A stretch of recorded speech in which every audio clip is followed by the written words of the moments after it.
What up, Raider Nation? How you doing, man? Coach Gravy's out here right now, and this getting ready to be noon, a ways away from noon, but brunch, Gravy with brunch. Seeing what's up. Uh, what glad to be here this morning. Had some things to do. Wanted to get on about 10 o'clock, but I had to watch the Dion thing, and so unfortunate for that guy. But if y'all don't know about that, but hey, man, in the balling out. Had a wonderful show yesterday with my guys, with Lowe and I gave.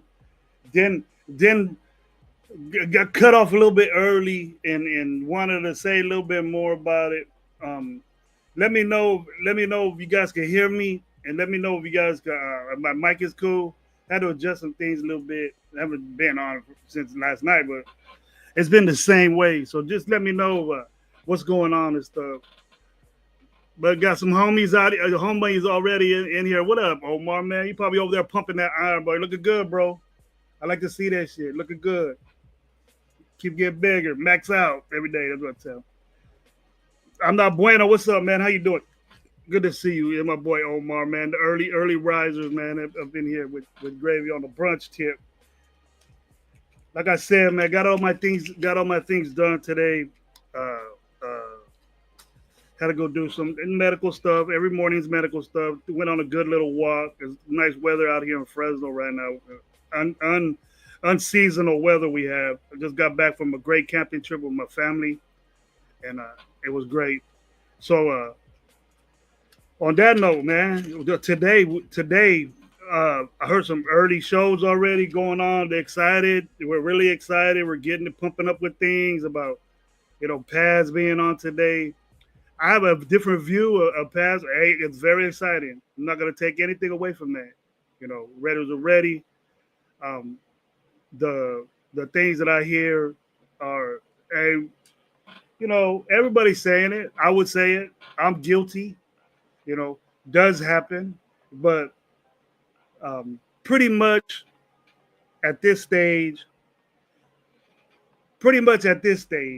I'm thinking, we're gonna have uh, some guys that are gonna come in and ball out and get ready to uh, gonna make a presence in the camp and do things that are gonna open up some eyes and being. But I hate to break it to you guys, that pretty much the battles that I see going on in training camp right now, that everybody's, our coach is a competition guy. He's saying this, and we took heed to it a lot, and it's everywhere. It's on every team. Competition is on every team, but it's keeping in mind here that pretty much the roster and the coach's eyes, it's not set in stone, but is set. I think pretty much where the battle's at is our guard positions, and that's very very important right there. As far as we're concerned, the battle for those guard spots are, is tough to see. You know, if you're not, some people are not. You know, the guys that are there, fans of them, and like I'm always saying, hey, let's go get somebody.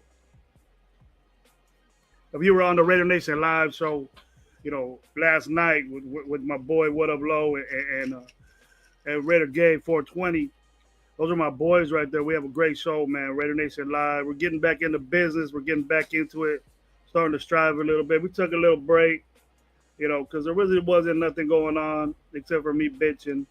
But I'm over that. Last year was last year, and I need to adapt. And I got to tell myself that I need to adapt. That we do have better coaching staff. We do have somewhat better players, and so-called, that we improved on things. But what I want to say is, and what I want to let you guys know is that I'm not enthusiastic. It's the beginning of the season. We're gonna be ready for these pads, and we're gonna be saying, "Oh, that this is a man amongst these dudes know what they're doing." It's not peewees. It's not. It's not college anymore, and you got to learn now.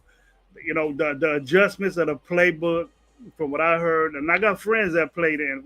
The playbook is in. The mainstay of the playbook is in. The You just adjusting the things and filling out that, like, your role has been already established, and then the way you play and the way you do things is that your production is going to be more expected. So pretty much our roster is going to be what it is, unless we have, there is going to be some surprises of young guys coming in. They have a role to do, as far as, but I'm expecting the higher picks to make an impact.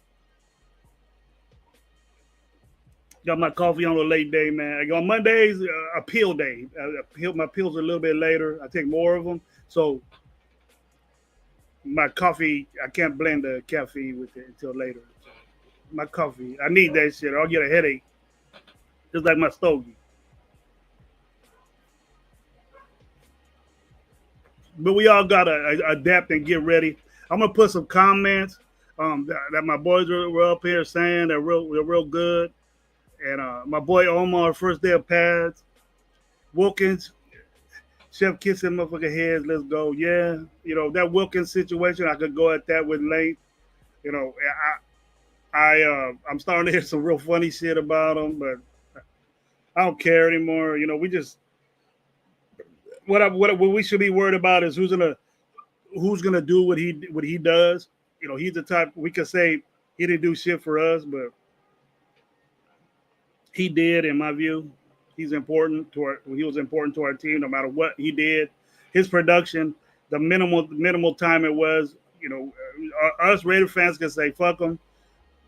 He ain't here no more. Forget his shit. But we don't got nobody that's like him on our team at all. So that's why he got paid 100 million. We didn't overpay him. He was that type guy. So we just didn't look further enough. He wasn't this regime's type guy, but And Omar again, if it feels the same way I do, is that I'm still waiting for another splash sign and maybe another D line player or receiver. I'm in that same boat, Omar. I was saying that last night, bro, um, on our Raider Nation live. So man, check that out. Um, we need to replace our defensive line, and we need to get. There ain't nobody out there. We need to do something as far as we have money and we got assets for next year, and when we get pampered with draft picks and draft, we're going to be a better team. And the lower we pick, no one's going to want these 26 picks. We get that good. No one's going to want that. No one's going to want to trade with the Raiders because our picks are going to get lower. You understand what I mean, guys? So if we get better, which I see us doing, but we took a little step back because we lost Christian Wilkins. We lost him. It went back. And as far as receivers concerned, it's like, damn, man, I just, I got people that agree with me that I'm not, I'm not saying that, we're gonna sit here and we're gonna say, you know what, we would sit here and say, hey, I expect Thornton to do good. I'm not a big time Thornton guy. I wasn't when he was in college. I thought that our vision was elsewhere, but we needed a rangy, lanky, long, taller receiver. There was a bunch of them in there, but the speed, I guess, was an option for this guy. And the receptions, big play guy in college. Um, I understand why we got him then. Um, I understand why we ended up picking him, but we're not talking about the asset, and I'm not expecting Thornton to do as much than I would Besh do as much. Besh was picked at a position to where he's expected to play or expected to do things, and if we go into the season saying, well, he needs to learn, and you're gonna adapt to the pro game, and it's way tougher, especially as a receiver. I would be more lenient to a receiver or a DB, because there's a lot that you have to learn, or a center, or an offensive lineman, especially if you're a rookie quarterback. It's going to be crazy. We would have picked a rookie quarterback and he was playing starting. I would expect the dude just to go ape shit and mess up. I wouldn't expect a Jaden Daniels type situation because that's why I just didn't know that we would do something like that. We would get a player like that. But as far as Betts is concerned, I don't think we're talking about him enough. And I try to bring him up on shows that I'm on, and nobody. We always go back to Thornton because he's the bigger guy, flashier guy, but we don't see 26 receptions. The 600 yards is very impressive, very impressive. Big play potential. The dude that the go-to guy on Tennessee, massively over than Thornton, massively receptions. And the more you're doing more, but you're getting more as far as Thornton's. I think that production as far as yards is going to go down way more because you gotta your skill set in the NFL is going to be way different than just running fades and doing things like that. Now I heard today, I seen it on that he had a bomb, a good nice little bomb there, and what I do is I mentioned it last night is that what I do is that I'm hearing that a lot. And now am I tripping out or you guys agree with me that we have Thornton and Thornton wasn't really, a high as far as professionals are concerned, and drafting players, you know, he wasn't really a high person to pick. He wasn't really on the radar of saying, uh, "Hey, man, we got to. This guy's a Cam Miz." You know what I'm saying? He wasn't really like that. We could be honest with that. Bueno D-Mokes, what's up, man? How you doing, bro? Hey, my boy Mike at Raw Nation National Official. What's up, bro? How you doing, man? Good to see you. I hope you had a wonderful birthday, man. My opinion, what's up, man? Dixon Sider, what's up? I meant to say Dixon. What's up? D-Mokes, my boy, what's going on? Thanks for being here this morning. So, what's up, man? I haven't seen you in a minute, bro. I thought you didn't like me no more. What's going on? There we go. Will, I'm not bueno. Said Wilkin had to clear up his body, or he was talking all that shit about him, man. So, yeah, he doing. I guess of some weird stuff. We're gonna move on, but the thing is that I'm gonna say we'll move on, Mike. But we ain't got nobody like that, and we're gonna see the effects of it. We always do. It happened, and I just hope that it's not that bad. You know, the guys that we have to replace the dude is not, in my book. Um, and you know, like I said, we went on a 10-game losing streak when this dude was out, and then Max got hurt, and then Coons wasn't there. But then we're just going to go back to the same old shit that we've been doing for the last couple of years, and we're just depending on Max. Max is the only proven guy on that offense. I mean, that defense that does anything on that defense. My opinion. Here we go, buddy. We don't know yet until we see it on other defensive tackles. That's what's gonna happen. But just knowing that Christian Wilkins will be there will give me more. You know, we are wait and see, hoping and wishing like I've been doing for 25 years, bro. Opinion, you know that, man. You know I'm done with that shit. I'm done with it. There we go. Saul, what's up, man? Just having Thornton taking the top of the defense, open things up way up about it. He will. He will. We got the same speed. We got the same speed with Tucker, and he's more in like knowing what's up. It's gonna take Thornton time to learn, and I don't want to see that on the field. You know, if he's right, put him in. If he's not, then don't, because he's gonna make mistakes. And I don't know. I don't know if everybody's with me, but I'm in win now mode. And if the team's not in win now mode, then it's gonna be a disappointment to me. But I don't hear nobody saying, "Oh, wait and see." We got to do. The coaches are going to go on these interview. I mean, pressers, and they're going to say, "Oh, this guy's balling. This guy's doing great." They're not going to break down and say, "Oh, he's doing things wrong. He's learning."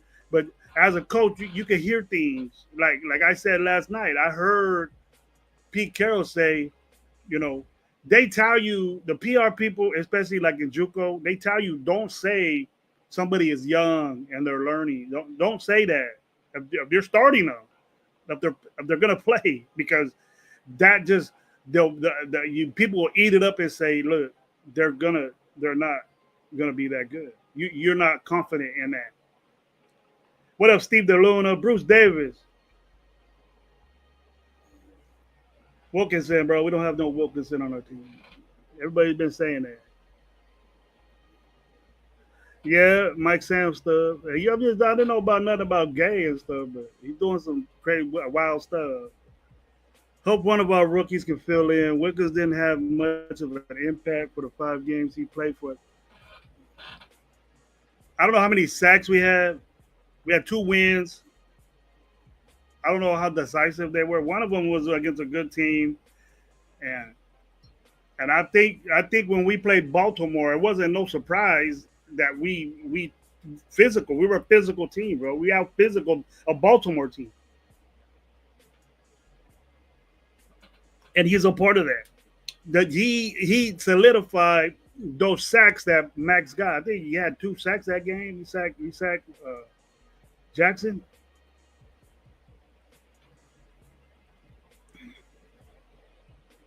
PK knows what he's doing. I hope he does. I know he does, bro. I'm not questioning that. How you doing, Licky, my boy? What's up, bro? If I missed it, man, I'm sorry. I'll get back to you. Bruce Davis, what's up? And my other concerns last night, I said why Raiders front office not getting more guys on defense, but some reason they haven't. I don't know what their plan is, or something like that. I don't know if this. I don't think that they had to have a plan for it because it wasn't. If he was, it ain't gonna be just one time. He's not taking his rehab. He's been on rehab for fucking months. So if he wasn't into it, and I think there's way more, bro. I think there's a lot to this, and I think there's it's gonna be. We're gonna hear a lot more, and not just like the weird shit. I think his rehab is like he didn't want to do it. You know, if he's that type guy to where he's a money dude and he's a diva out big guy, then he doesn't really have the a big big hardware to do that. He's been in the Pro Bowl, he's that type guy. But we don't have anybody like that else. The production we're gonna just wait and see, and what we've been doing the last years, and then we get motivated, we get pumped up with the young guys, the new guys. Someone's gonna stand out. How great! I want to see that. Okay, we were going into this season. Wilkins out, man. He's gonna play, and then we get this old setback, and things are gonna and being that way. Oh, we're gonna give him some time, and then we were just cool for sitting him another year, getting paid all his money. I questioned that. I said, nah, bro, this dude should be done already with all this shit. So then, in the back of my mind, I wasn't saying nothing, and this is the truth. I wasn't saying I wasn't making this shit up. Is that if you're gonna be here, and not rehab an injury that you didn't even, you made a play and then you were just fucking around and you got that you owe this organization some shit for fucking around. And I know it was Adam Butler, but you a habit of doing that. You have a habit of fucking around and doing dumb shit after a play, and everybody sees it. Everybody knows it. So either it was you had it coming, or we should have known better, or whatever. But we can't say we can't say that it wasn't expected because this is it's not a surprise to me that it happened. It's just a surprise that it went about it this way. And then why didn't we prepare ourselves for that? We think that Jonah Lalu is going to be. I know a lot of people are pumped up for him, but he's not Christian Wilkins. And and we're in a mode to where he could develop and be a Christian Wilkins. Fine, think that way. But right now, it's not. And then we already are going into this. Well, let him try a couple games out. I'm not with that, and I'm gonna stand by that, and I'm gonna be that way. If you don't like it, then fuck. I don't know what to tell you guys, but that's the way I'm gonna be. I was told in the beginning of this, don't lie to me again, like I was lied to last year. I'm tired of that shit. I was lied to last year saying we're gonna run the football, we're gonna do this, we're gonna fucking do that, and just because it's Pete Carroll, I don't care. I don't care if it's Pete Carroll that he's gonna do things and switch shit around. We didn't do enough to be better, to me. So what we could everybody that comes to the Raiders, they're gonna ball out all of a sudden. And we're still saying 3 years later that Tyree Wilson's gonna fucking finally be a good player.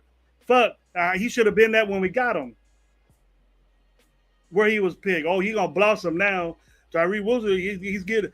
I heard Patrick Graham today yesterday. He said, well, he's getting or his whatever the fuck the coach. I think it was Patrick Graham, and I didn't really like us bringing him back. I said it last night too. Yeah, so I'm gonna move on. What's good, my boy? My boy Jers, man. Thank you for being here, bro. Thank you for being here, man. They voided his money.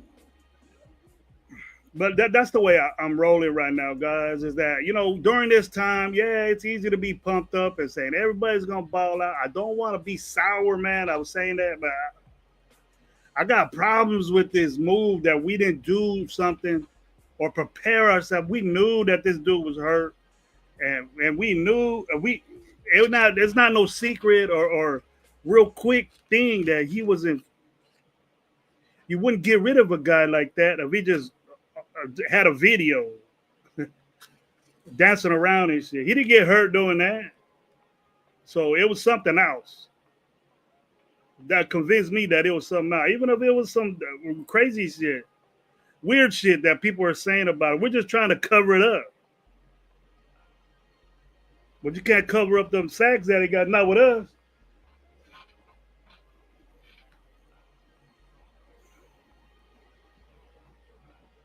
After never try to sign big name for another team, only pay the great one. Mm-hmm.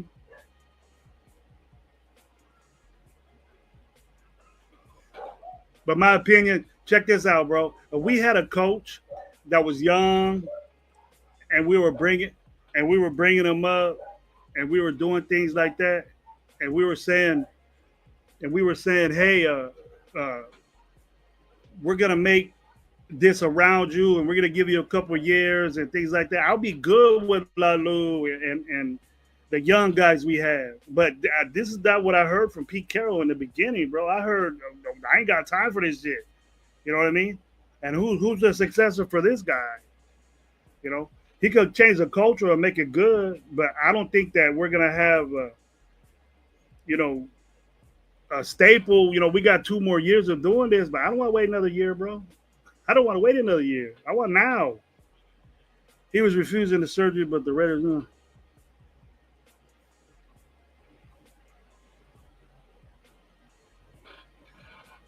I don't got that information, so but thank you for it. I just know he's not here no more, bro. And we had a problem with he had a problem with doing rehab. That's known. ESPN said that. Other people saying that. And my love. Hold on a second, guys, real quick.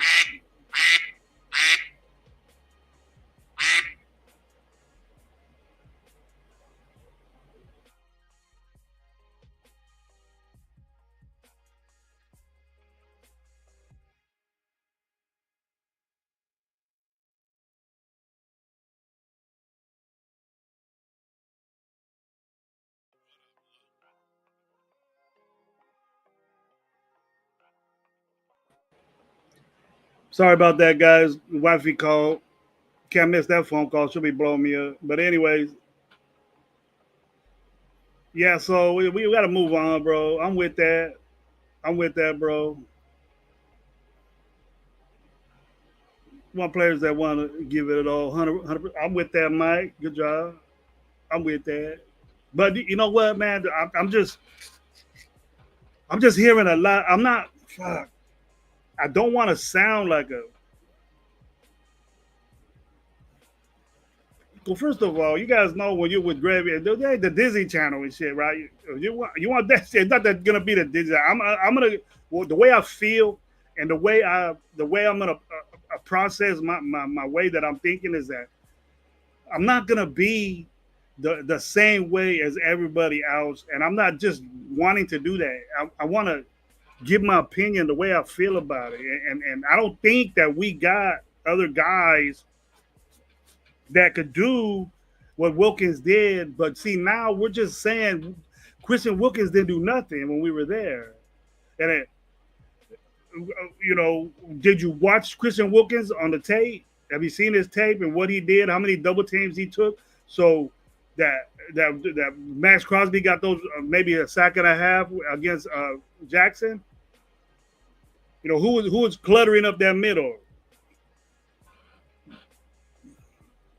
Did Henry get 100 yards that game? I know he got a long run.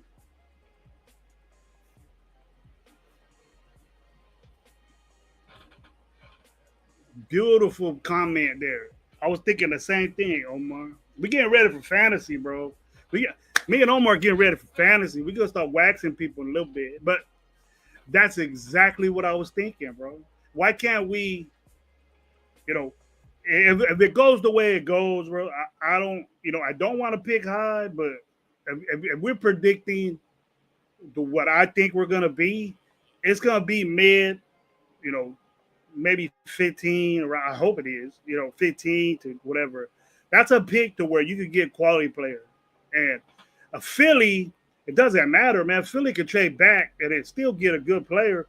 But if we get a defensive lineman from there, bro, I would love that shit. We get the one that we should originally got and bounce from the fucker that we have.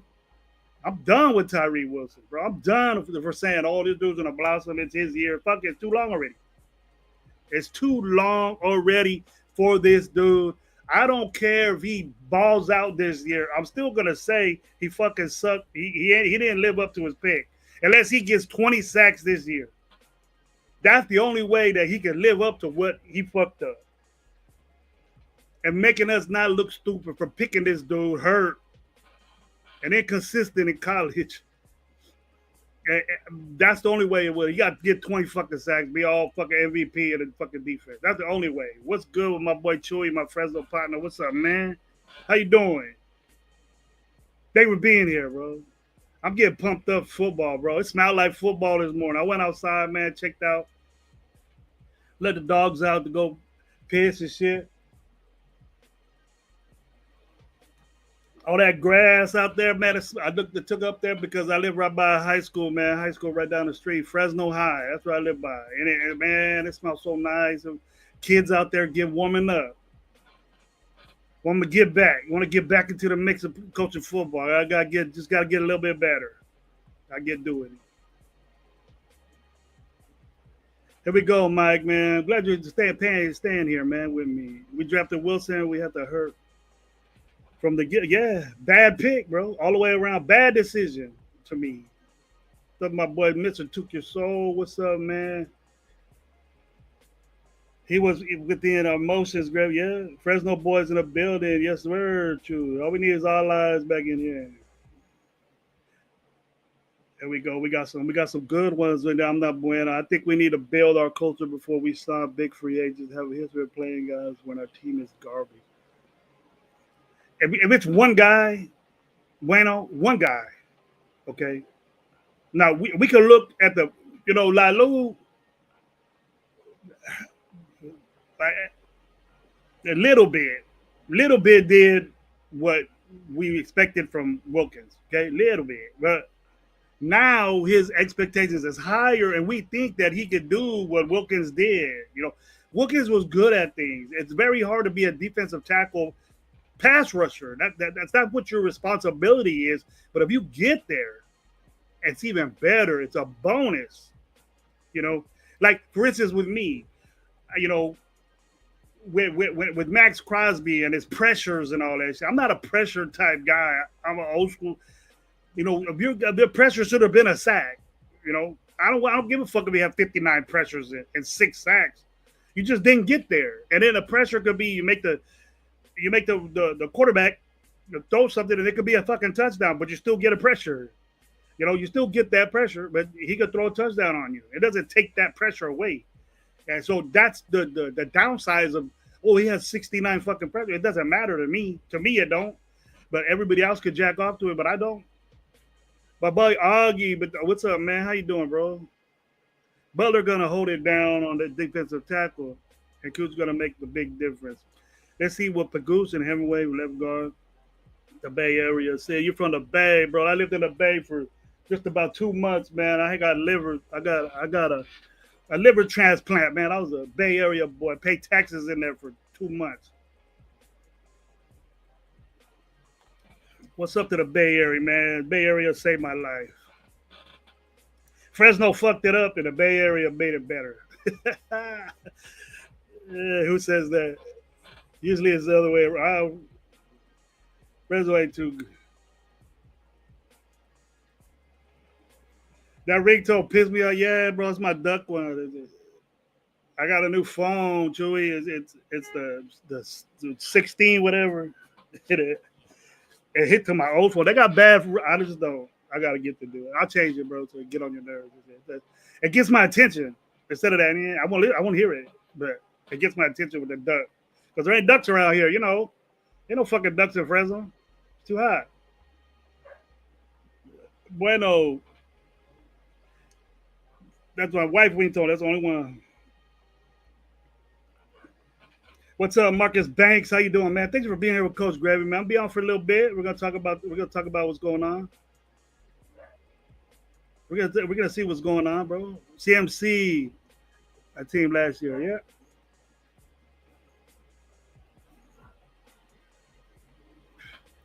Oh, you're talking about fantasy. So you're back in it, right? Yeah, using the Hollow Squad. I'll put you in the Hollow Squad if you want to be in that one. I think I got two in the Hollow Squad. I don't know. I got to talk to Alpha Kazi, and I don't know if Twan. But man, Alpha Kazi, man, it's hard for the transfer of monies is weird over there. But if we can handle that problem, Alpha Kazi is a good player. I don't mind that. But we got some spots on the Radio Nation Live. Me and Omar are running that one too. So if you guys want to get up in that Radio Nation Live fantasy, I think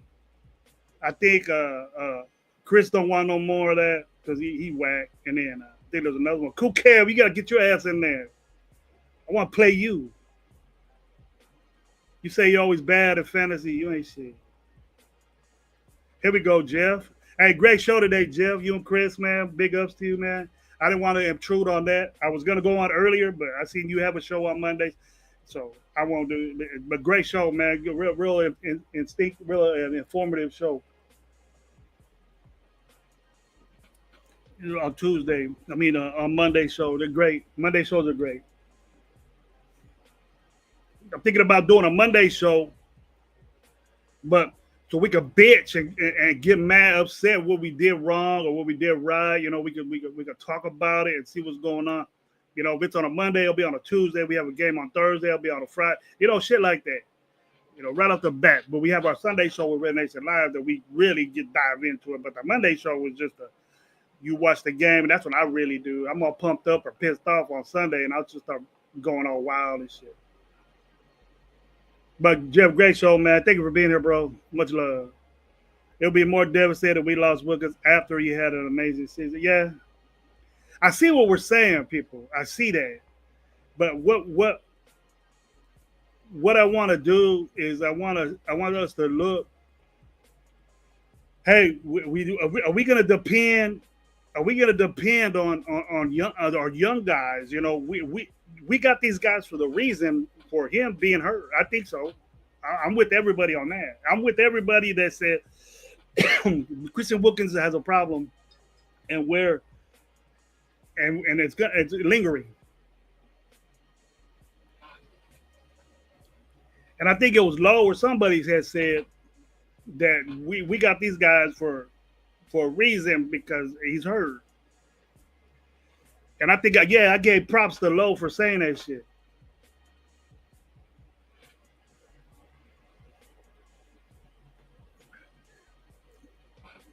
Yeah, I wanted Jalen Carter. I see players did way worse. He's in a great situation. We don't know if his coaching and his. I know his ability was balling. His ability was balling. So he's doing it now. He's in a great situation. I don't think that but I would be like what Omar said. Call him up, man. See if we can get some of them little older defensive tackles and say, hey, we need a Christian Wilkins type guy. Pete Carroll win a press conference or Patrick Graham win a press conference. First question was about Lalu. Patrick Graham is not going to talk shit on Lalu, whatever his name is. I know he's a good player, a big kid, big guy. So if he's not Christian Wilkins, can be, but I don't want to wait no more. We gotta get that. If you guys don't like it, shit, I've been waiting for a long time for this team to do something successful, and I'm pissed that it's not. And with a guy like Pete Carroll and the impact he's gonna have, we're talking that Pete Carroll's gonna do this, and Pete Carroll, let it show. Let's get the fucking play. Pete Carroll knows that you can't win without good players. That's the fact of the NFL. You can't wait and see if this guy pass. You do that with the rookies you pick late.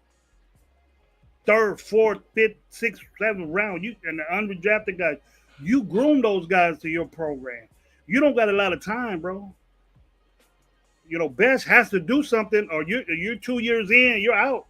You're gone. You're old. Too old already. Hey, Chewy played at Fresno High. What's up? You went to high school at Fresno High? I live in a tower, bro.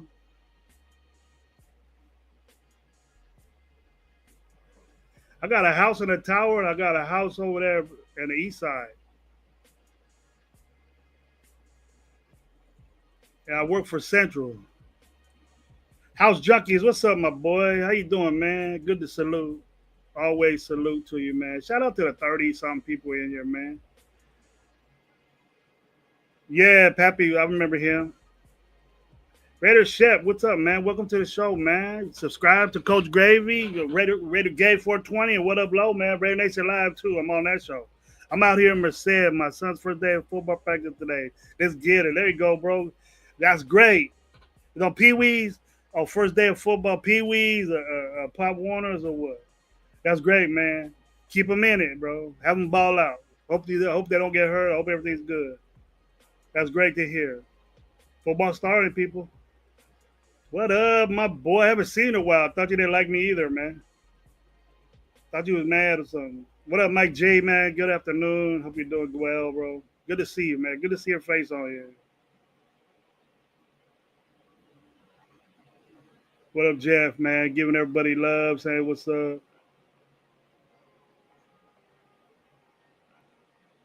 707, baby. Here we go, man. Yeah, man. I just want to talk to everybody, see what's going on. I'm on my lunch break. Chewy's at work. Way to go, man. Thank you for hearing Coach Gravy over here, man. You got anything you want to say? Got points you want to make? I'll bring them up to note. Fresno got that A's call. We don't drink Carlos Rossi over here, man. That's LA shit. Bay shit. Ain't that E40 Carlos Rossi? We don't drink that shit over here.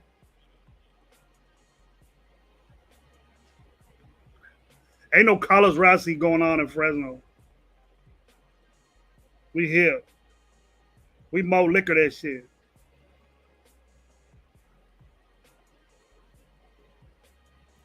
Hey, so you down for the right now league? Or right now league? You want to be on the Holler Squad? You're on the Holler Squad. No, you're not on Holler Squad. You're on the Radio Nation Live. You're what the one Low was on. The Low ain't playing no more. Cool, Kev, you want to get in? Let me know, bro. We're gonna have the draft coming up. Me and Omar are gonna get together. Omar knows what's up. Get out in about a week, and we're gonna see what's up. Shug Knight, I'm gonna punk your ass in a trade, yeah.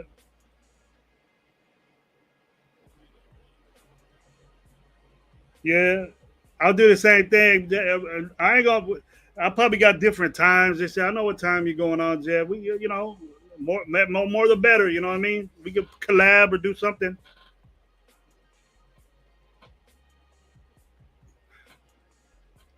Morning shows ain't no thing, bro.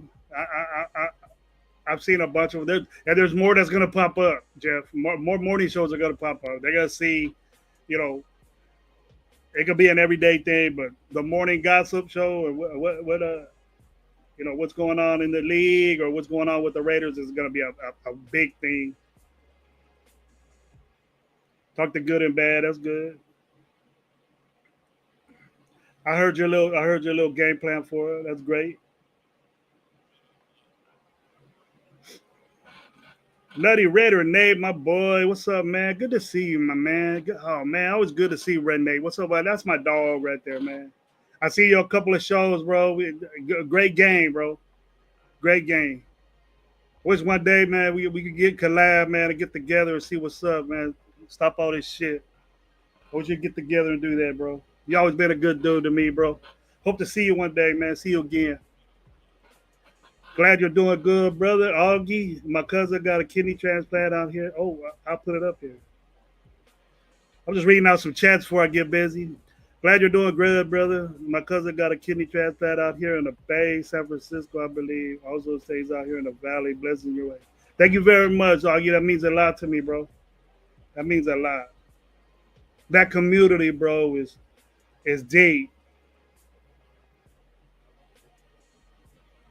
What league is that? Give me that league, OJ.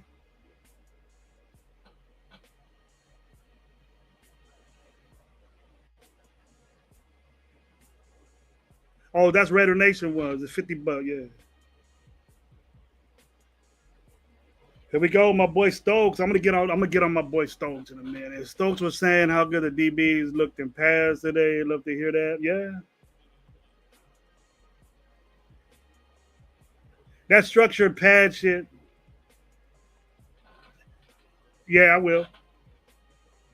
I will, Omar. We'll get together, bro. We'll get together, bro. Was in the Hollow Squad. Okay, you in the Hollow Squad? All right, you in there.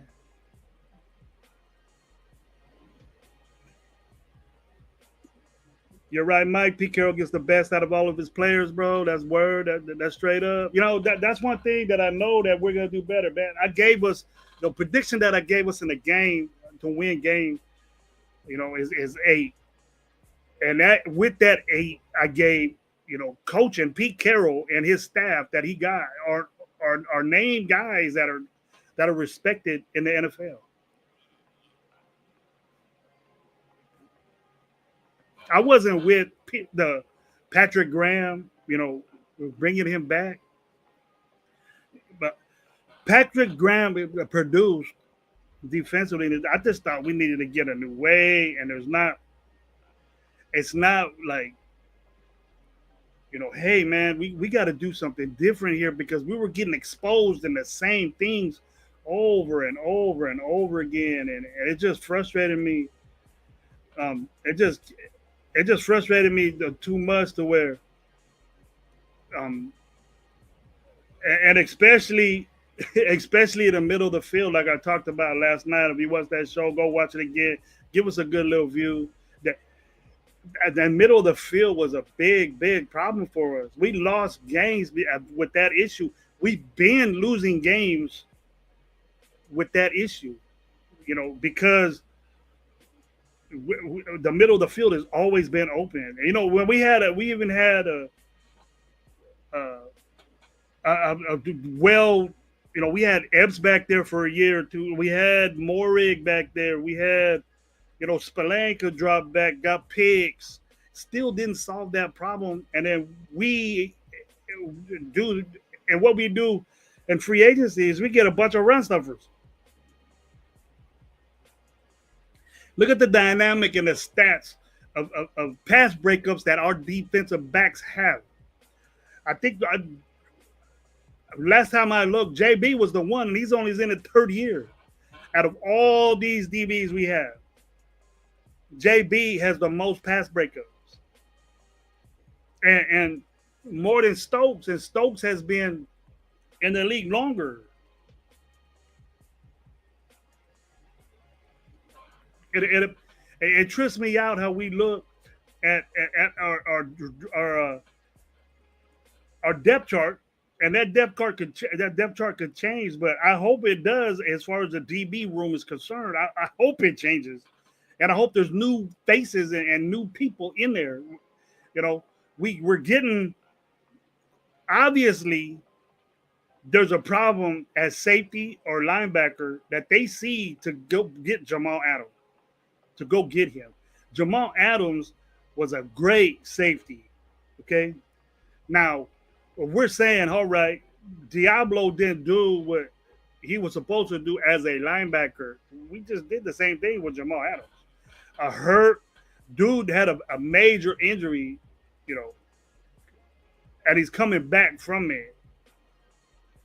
And it's just tough for me to say. It's just tough for me to say that what up, Raider Paul? How you doing, brother? Thank you for being here, man. You gotta give me some love, Paul. Here we go. How's Jug? I hope he's watching, man. I think Low watching. He usually getting off work or in the cafeteria right now at his job, eating shit. But Jamal Adams is just like a smaller fucking Diablo to me. He wasn't well known as coverage. He was a bang safety. We're getting these bang guys. We're getting excited for, but who's gonna cover these fools? Who's gonna cover these tight ends around there? Do we have corners like that? Do we think that we have corners like that? Best thing you ever said on the show, Paul. Oh, I thought you said that we when we lost Hobbs, we lost a good one, bro, because he did that, but it wasn't reliable. I understand people say that. I don't think Diablo sucked, bro, but damn, man, he at least he could stand by these guys. We ain't got a guy that could do that. We ain't got a guy that could hang with the tight end. We need a DB, a smaller DB to hang with these big 6 foot something tight ends. You know, I mean, we got 6'6" tight ends and a 6'3" corner. You know, nowadays, who's the better athlete? We don't know anymore. You know what I mean? We gotta play Evan Ingram twice. You know, we gotta play Kelsey twice. And whoever the fuck the San Diego guy, we gotta play him twice. You don't think they know? Have we solved our problem in the middle of the field? Then tell me who that is right now.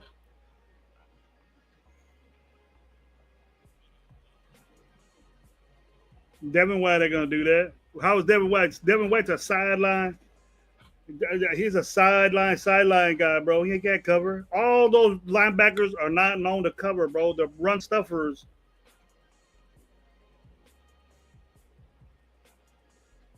The run stuffers, bro. So what kind of defense will it play? We're gonna have more DBs back there to solve that problem, and then have less pressure. Are we depending on this? Or we're gonna get the Legion of Boom? Now we ain't even close to the fucking Legion of Boom, bro. Not even close. Don't even mention this is a fucking Sherman guy, or this, not even fucking close. Ain't none of them guys got anything like those dudes. Anything. I get upset when people say, "Oh, we're getting the makings of a fucking Legion of Boom." Nah, bro. I don't think so. God, it sounds so sour, man. But I'm pumping up my team. I want us to play better, man. And I don't want you guys to be surprised that I want to be wrong. But it's glaring right in your face that we have problems right there. It's glaring in your face that we got problems in our secondary. Didn't ESPN or the NFL or something pick us 32nd in the league as far as DB? Where's Nate at? I think I heard Nate saying this.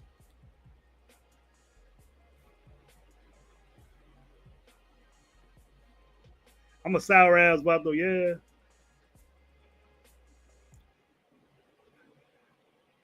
Yeah, cool kid. But see, Adams is gonna play linebacker. We got 6 other fucking linebackers that do the same thing. So we just added another one. So we better stop the run. We better stop the run, bro. And you know what's bad? As much shit as I talked that we couldn't stop the run last year or whatever, we were like 17th or 18th stopping the run, which is basically middle of the pack. I was astonished that I seen that stat. That we were that high up there stopping the run. And if these teams didn't run the ball against us, they just threw, or you know, but we weren't really good.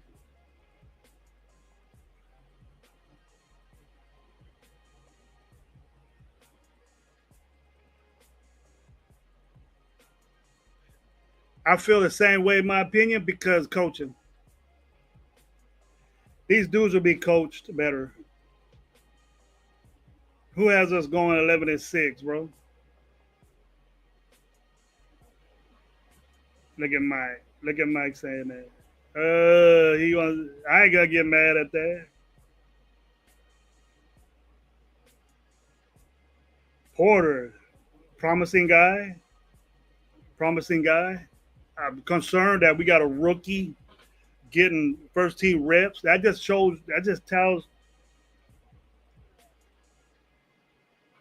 That just tells me that we got problems in the DB room if a rookie is going out there.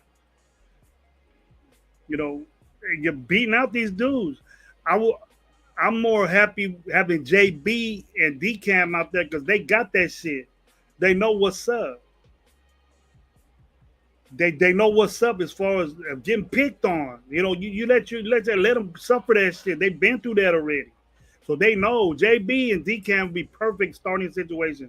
If mix in this rookie, I don't want to see fucking Stokes out there because he's gonna give me the same shit. The same shit. It ain't like he's gonna ball out now. He got good coaching in Green Bay too, and he was a backup.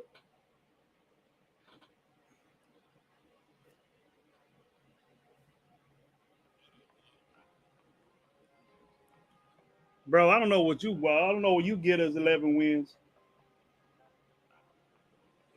Everyone who you in fantasy land, bro. You in Disneyland shit. Here we go, Cool Cab, man. Just reading comments real quick. Gravy guys knew this team was done. A lot of business decisions were made during games. Yes, sir. And then we suffered it, bro. That's why I'm doing it now, bro. Even though we had the Cool Kev, even though we had the transition of coaching and the flow is different, the demeanor is different, the culture is different. I knew that this was gonna happen with Pete Carroll, and the same shit is not gonna happen. The bad decisions ain't gonna happen, and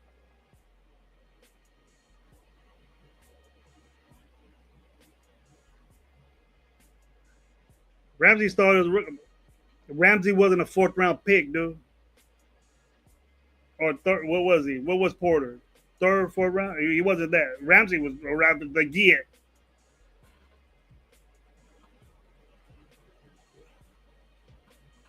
You could buy a rookie's jersey, bro, all you want. You could be on this dude all you want. Okay, he's gonna get burnt. He's gonna learn the hard way. And if you're cool with that, then fine. That's you.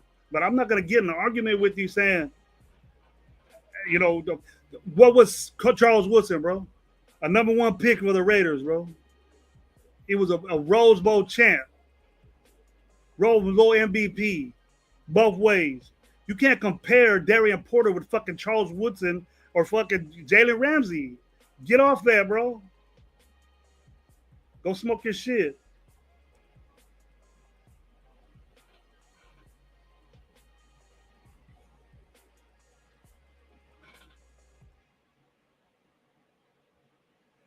And tell me if this guy's a fucking delusional. Like, see, he never. Don't surprise me. You at Disneyland. Cardo play with the Raiders no more, or Josh Jacobs, both trash. When did I bring those dudes up?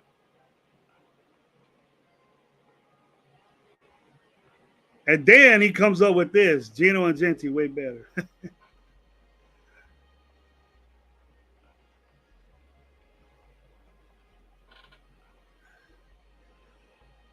uh, I love you, Paul. I love you. How you bring my. Hey, now you getting. You must be high, man. Go to work. Get to work, bro.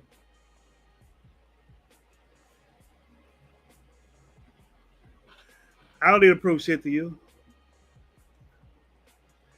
As far as from what I know, you get into it with everybody on fucking YouTube, and then you kiss their ass too. Say, I heard you, bro. I hear you. I don't do that shit. He'll kiss ass. That's what you are. Why is he yelling at me? I ain't even get with you on that. Anyway, what I was saying until and Paul wanted to interrupt my show was that what we were saying about the DB room was that if we're gonna start a rookie, he's gonna go through the same situations as JB did and DCAN. Those guys improved while they got thrown in there. I think DCAM had to be JB, same situation. They went through some rough ass shit. And so it's expected. They know now. You know what I mean? And I know that homeboy was I know that he's gonna sit here and say if he's gonna sit here if JB is gonna have the same beginning of the season that he had before he got hurt. I thought he played well. You know, the options are there on both sides, but they're good players. They're good players, and just the if you got a rookie out there, it's gonna make me think that, hey man, I'm not confident unless and Porter's the same guy. Porter is he what he's talking about is saying, you know, I should have been a number one pick. Like people said that, but and I understand that. You know what Paul was saying. Yeah, I understand that, but you can't put him in the same picture as Charles Woodson or Ramsey and all that shit. You can't. He's a rookie.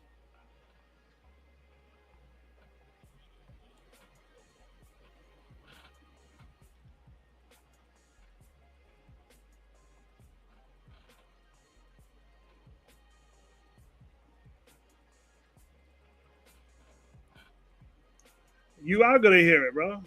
I'm gonna say I was wrong, and I ain't fucking scared to do that. I've been wrong a many times, and I've been right a many times too. Because I think I know football, bro. But honestly, you can't sit here and say that you can't sit here and say that we're cool. We gonna win 11 games with this shit. It might happen, bro. What you no one you act like you could sit here and no one could contradict what the Raiders are doing. It happens all the time, bro. You ain't the only one saying that we start winning. You're just hoping that we do good. I'm pointing out to you. You can argue with me all you want. I'll do that. When you start saying suck ass and shit like that, bro, you just get off my shit. You can pull it with your nuts all you want. I ain't worried about you.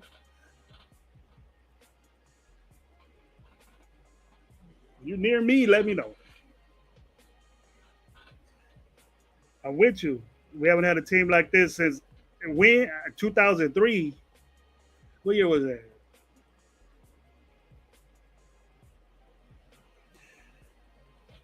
My history with the Raiders, bro, is right now really.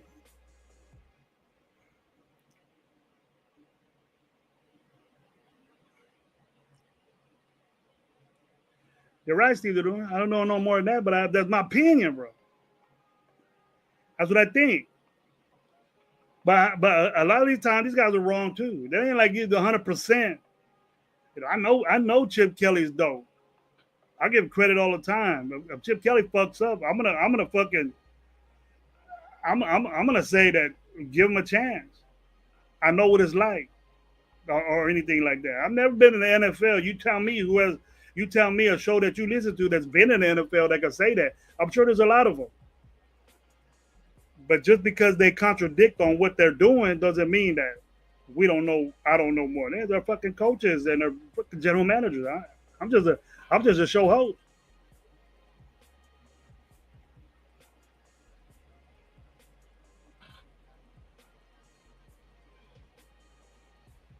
Jeff, anyone going to New England week one? Details of pregame party September 6th. Oh, yeah, you having a big old thing over there.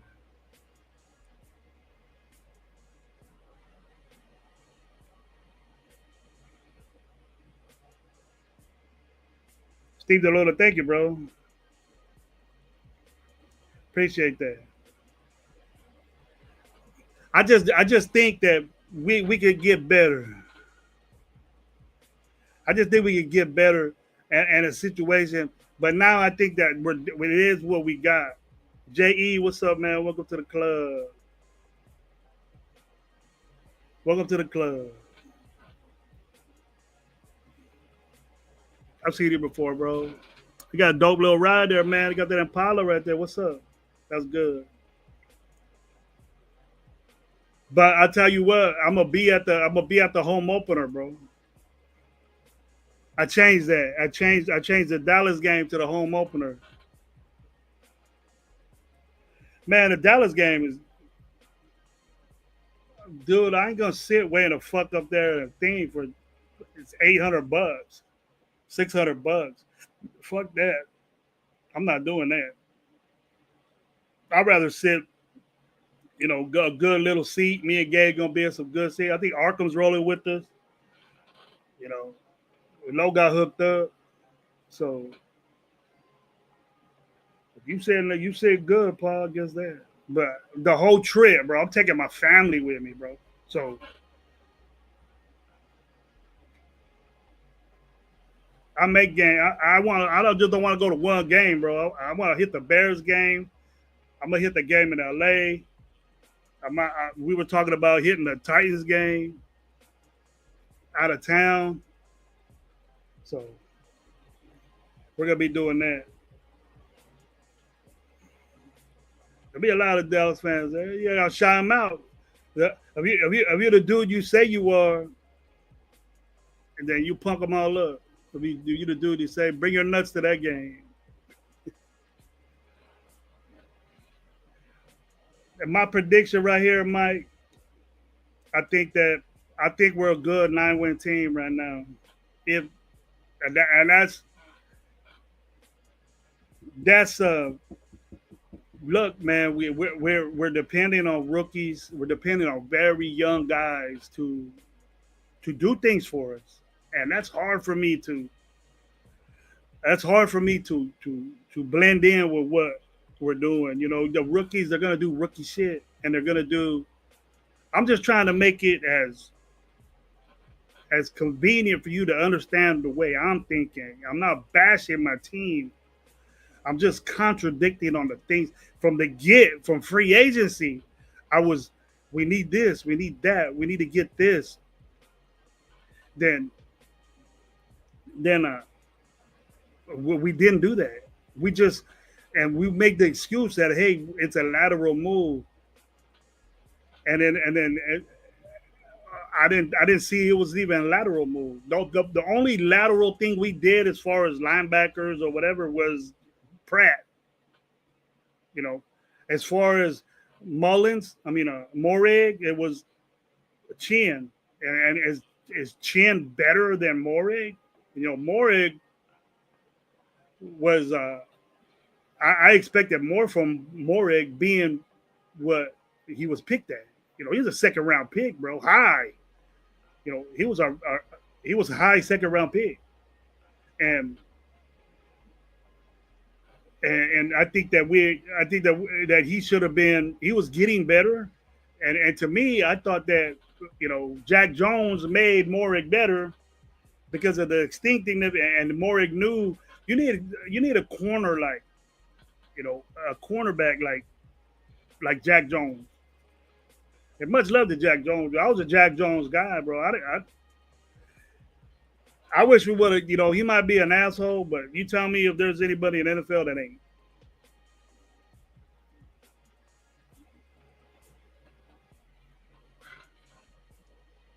But I think Jack Jones made Morig a better player. Yeah, Morig got a lot of money to be what he could be, and I think that he was overpaid. Yes, but he might turn out to be the guy that we should have had. But I don't think we replaced him. We got a guy that gets a lot of tackles, but he's not known for coverage. He's a safety. That's what you're supposed to do. You're not supposed to. They're the safety valve as far as running's concerned. But the way Washington was running their shit was he was a tackling machine over there. And I don't know if Patrick if they leave those guys, I'm more confident in Pal Mal covering than I am my other than Chin, because I've seen Chin cover. I dissected Chin, and he's not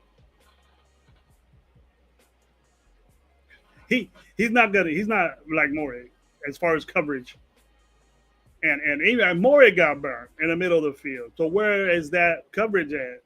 My thing is the middle of the field, bro, because that was our problem. I don't got a problem with deep balls, and we're the team that we ain't got no deep balls thrown on us. We have that stat. We ain't got no deep ball thrown on us, or for touchdowns or whatever that was. I know that. I seen that. But when we when we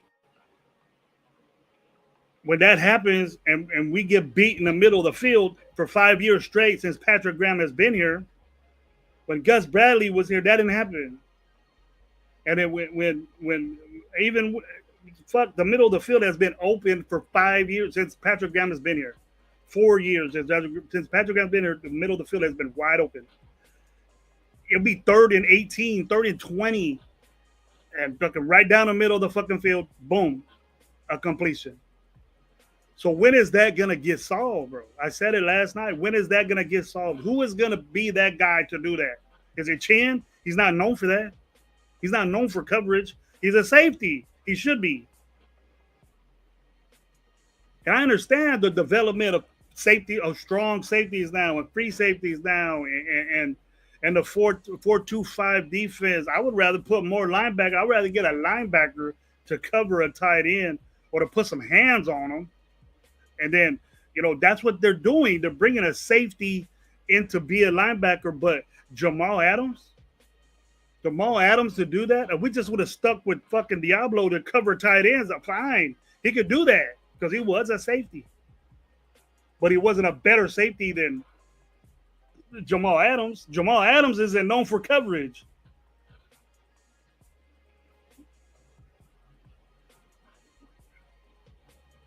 So when we're covering a tight end, we're covering a tight end. We have to minimize his play in the middle of the field or on the outside or whatever.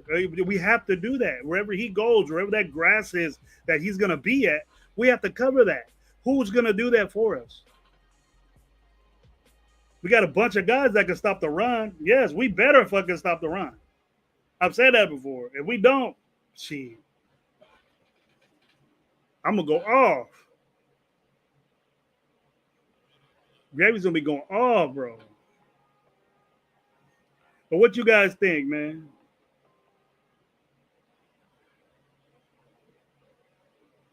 Thank you, everybody, for being here, man. From it, SoCal Sal is saying Raiders and Cowboys always more expensive. You guys on that? We have a really nice looking engine now.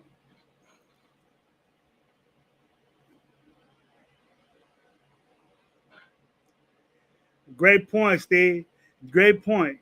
I think, like I've always said, bro, I think that Spillane, he rubbed off on me, bro. I had to get to like Spillane, and I dug his game.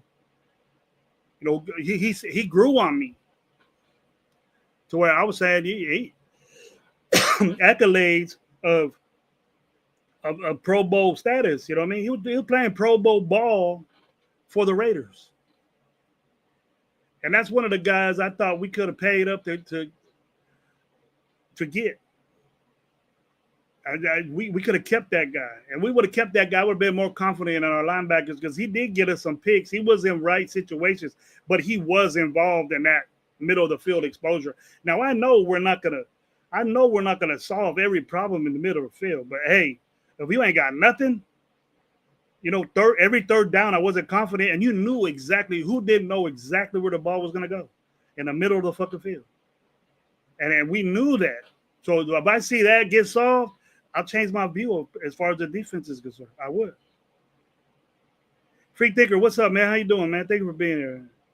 Appreciate you, man. Appreciate you guys. Everybody being here. Appreciate seeing Mike Guerrero, man. Soul. My boy Nate was up in here, man. Good to see you guys. Hope you're on your lunch listening to Coach Gravy, man. My opinion, Pratt's PFF coverage grade was better than Spillane. Yeah, I know that. And we say the notion is that he was the most. You know why? In my opinion, that look at the stats of you. I know you're probably doing that, but he was thrown to the most in the NFL. He was the most picked on linebacker in the NFL. Now, why is that? His PFF grade will be better than Spillane because Morig somewhat sold up that middle of the field, but they designed plays just for Morig to be out the way because of the instinctiveness of Jack Jones. They were in zone all day, every day, bro. They were in nickel every play. So you got 5 DBs out there, and you're letting the middle of the field be open? Come on, man. Isn't that bad to you? I don't want to play. I guess that's the norm now for the Raiders.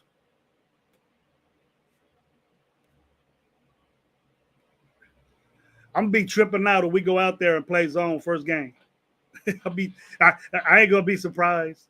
That's that's Patrick Graham's go to. If we have the corners to play man, then he'll do it. But if we don't, he gonna play zone. And this is what I think too. He ought to throw another linebacker in there.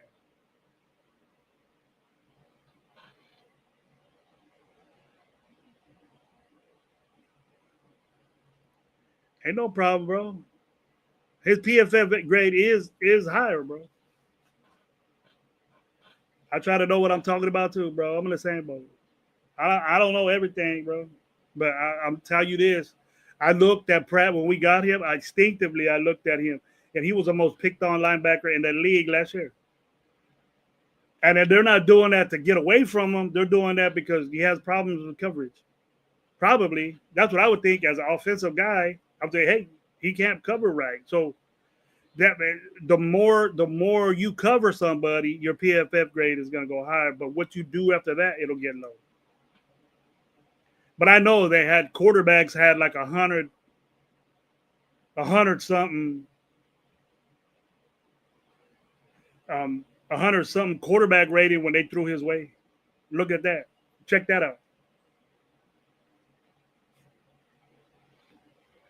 From what I remember seeing, it was astronomical. They had a great day when, and it could be like 5 throws, 5 targets his way. But I think it was rounded up to, if there was 5 targets, 4 of them would be completed. And it's tough for a linebacker to cover, man. That's not their main thing. Their main thing is to step up first. I understand all that, and we gotta stop the run. Stopping the run is a major, major part in football. You'll win football games if you stop the run. You make a team one dimensional. That's cool. I love that.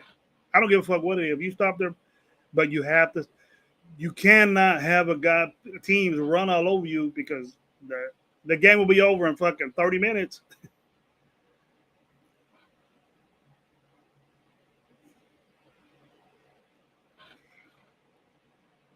You could say that, bro, Vasily, but you got to have input in it, bro. You sit back and relax and then make a comment and then say that's what you was thinking. And what truth is it? Prove me wrong, bro. Prove me wrong what I'm saying about this DB room. Prove me wrong what I'm saying about these linebackers. I'm with it. Prove me wrong that I'm not a Thornton guy. You know, we as Raider fans, and believe you me, I'm guilty as everybody. I'm with Raider Paul. I'm with that. Oh, just wait and see. They're gonna ball out, and he could be right, bro. He could be right, and I could be wrong what I'm saying about these people. But the concern is, am I the only one that's saying, I'm concerned with it? Get back at me and tell me what else do you have that I could not contradict that? Who else do we have that could be like Christian Wilkins was? Or do the damage. Watch the tape when Christian. It wasn't like he wasn't doing shit. You know what I mean? He was taking up double teams. Teams were concerned with his play. He was taking on double. That's what a defensive tackle was supposed to do. Okay. Now, when he wasn't there, we won a 10-game losing streak. Most of them, 3 or 4 of them were 20-point losses. And we could have said it was many things. But I know that our defensive front, if you really look at it, and I did, I wouldn't say that we went on a 10-game losing streak without Wilkins if I didn't look and see what we were doing. We were just depending on a hurt Max to do shit. And luckily, Chason and those younger guys came up and they overdid themselves, and then we let them go for cheap contracts. We lost Chason. He got a little bit more money. He deserves it. But we were expecting Coach back. I understand that. But we don't know what Coach is going to do. We don't know that. And where we get in this mindset because we're so excited about football. Believe you me, I'm very excited about this team playing. I want to see them play. I want us to do this and that, but we have to break that mold to where we're gonna say, hey man, this is where are we rebuilding this team? Are we doing things Pete Carroll's way? We are doing things Pete Carroll's way because I could see that the demeanor of the team, the way just the little films of us doing drills, bro, and looking at other teams do drills is different than what Pete. You know, we didn't see McDaniels out there or AP out there doing these bag drills, hopping over bag drills, and with your coach right there with gloves on, sitting there routing your guys up. All them coaches were running with those players. That's the way I am.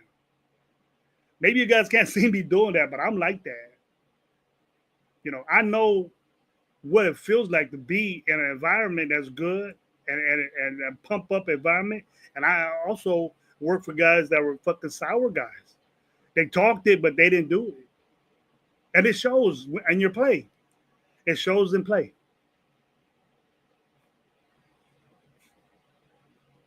And I know we're not gonna have a season like last year. I know we're not. It's not even gonna be in the picture. We're not even gonna show flashes of that.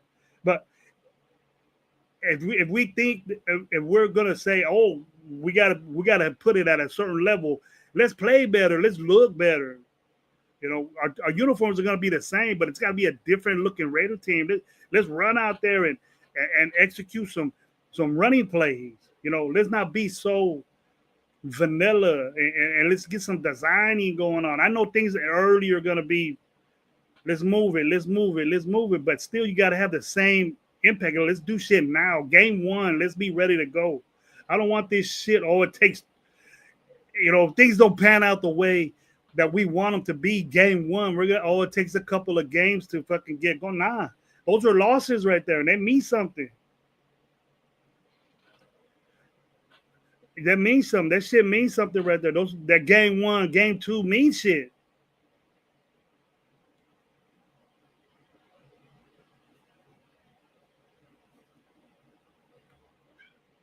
I support you. Sally, you can see the support I have in my team, bro.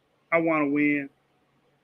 I'm just bringing up. It ain't all good. It ain't all fine and dandy when you look up the other things, and I bring that out, bro.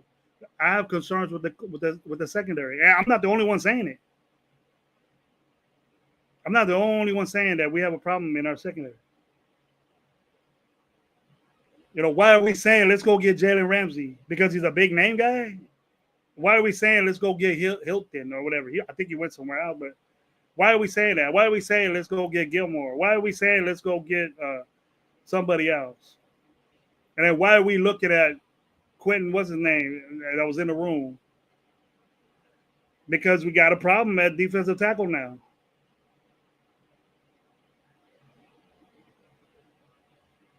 You know what I mean, bro? I'm glad you feel that way.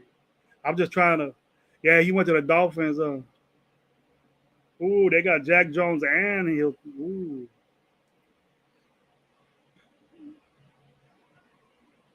There we go. My opinion said we have last year. I don't know what I'm gonna do. Yeah, and I understand all the over enthusiasm, over hypeness, but I fell into that, man, for many years, and I'm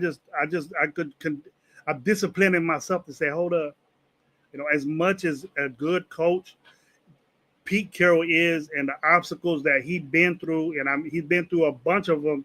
I know that it's going to be tough this year.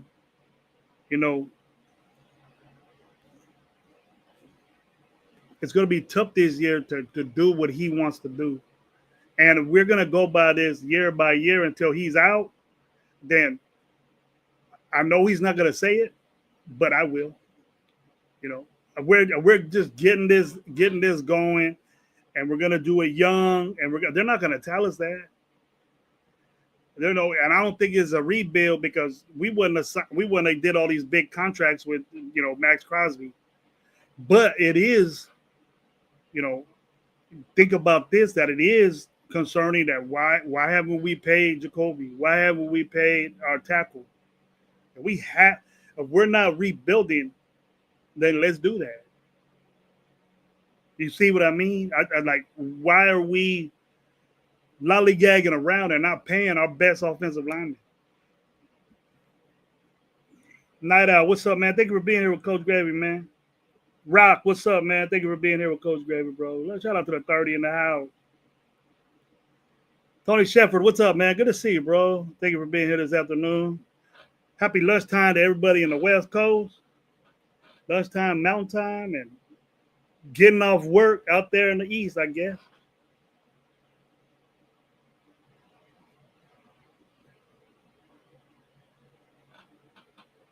Hey, Rock, I heard that back. I think it's just he started center, bro. He a damn good football player, bro. I see that in him. He started center, bro. It just sometimes, it could be a different situation. We don't know if it was a situation type deal to where, hey man, they got to have a backup center, and something happens to if something happens to JPJ, unfortunately, that we're gonna have to have a guy in there, and he's gonna replace him. And I don't know if he's injured. I don't know if he's injured. He was injured last year.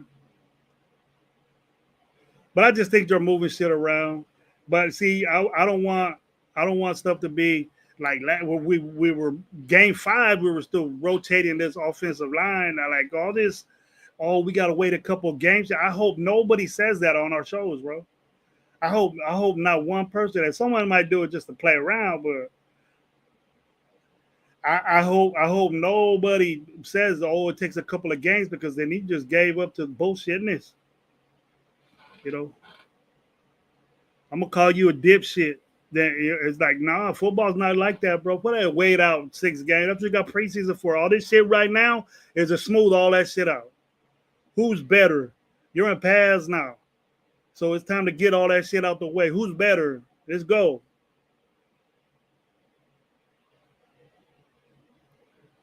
Tony and Nebraska 102, bro. That's not. I'm used to that over here, man. Fresno, bro. Cali is. This is one. It's a valley, Central Valley, bro. It's hot as fuck. It gets 110 over here sometimes. It's like, it's not. It's dry, bro. It's like Vegas kind of.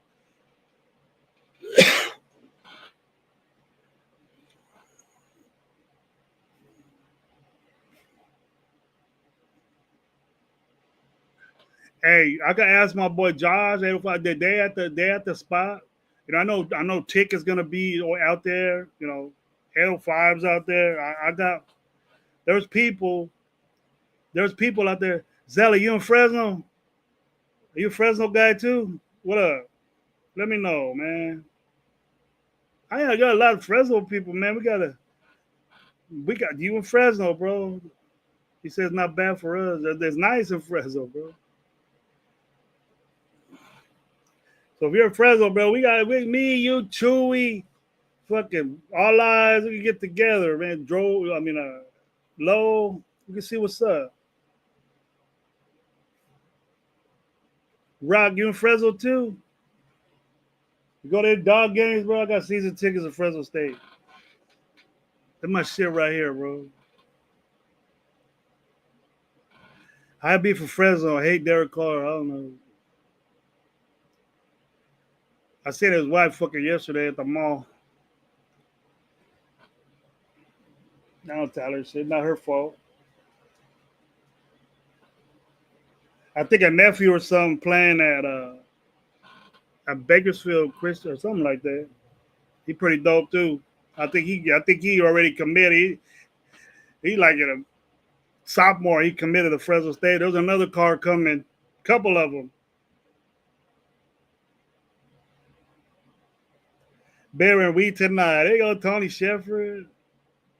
You know what, man? I'll be honest with you, bro. I dig a can't do it yet. But the little gummies, it'd be hot. It'd be hot. The gummies are hot. A little 10-gram gummy. Yes, sir. I'm right here delivering the Ultra on Central. All right, man. That's cool, bro. You driving over there on Central Avenue?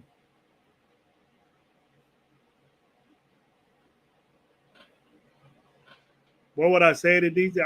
I've met the dude. He knows that I'm on a show, and I always, if I told him, I'd give him respect, bro. I'm a respectful guy. I say what I want on the show, but I really wouldn't even talk to him, man.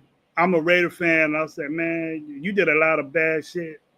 You did a lot of crazy shit, and I'm more of a Derek Carr, David. I'm more of a Derek Carr, Fresno State fan than I was. I was happy the Raiders got him. Up to 2016, I was cool. 2017 is when I fell off with all the shit he was doing. And if people can't see that, then I don't, it ain't personal. I could say fuck Derek Carr. He doesn't give a shit what I say about him. He's a good dude, a holy man. I respect that. But, you see Derek Carr, if you're in Fresno, you see him. He's not around here as much as he used to be, but he does live here. You see his siblings around. David's around all the time. They shoot commercials and shit over here.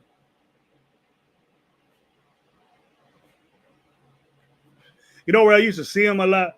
I used to see him a lot at Sequoia Brewing Company, because I live right by there. But you couldn't get close to him. A couple of times I would just say Raiders and shit. He'll just put his fist up.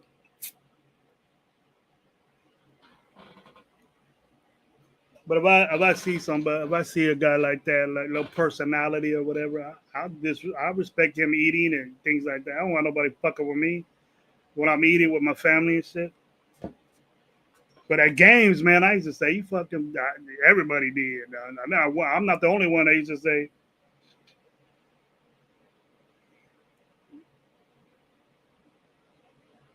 I would tell him, hey, man, I have a show and stuff, and try to say, hey, you want to get out? He would just, he gets asked that everywhere, bro. I'm not the only one that was doing it.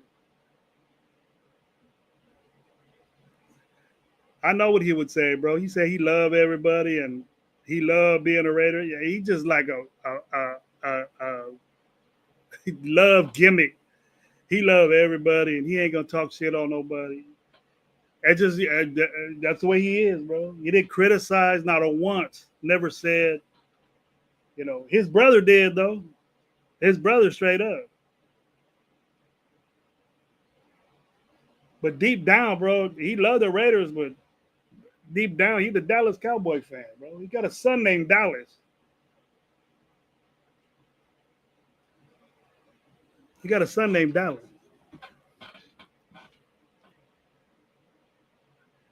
But respect is there. A great Fresno State quarterback. His brother, actually, if you're from the Valley, I think that David Carr was a better quarterback than Derek Carr. But, even at Fresno State. But what made Derek Carr was Davante Adams. If you're around Dan Vaselli and Chewy and all these guys that rock, you knew that. You knew that if Derek Carr didn't have Davante Adams, Davante Adams was uncoverable when he was in college. I don't know. It showed. It showed in the pros. DC, a very cool dude, yeah.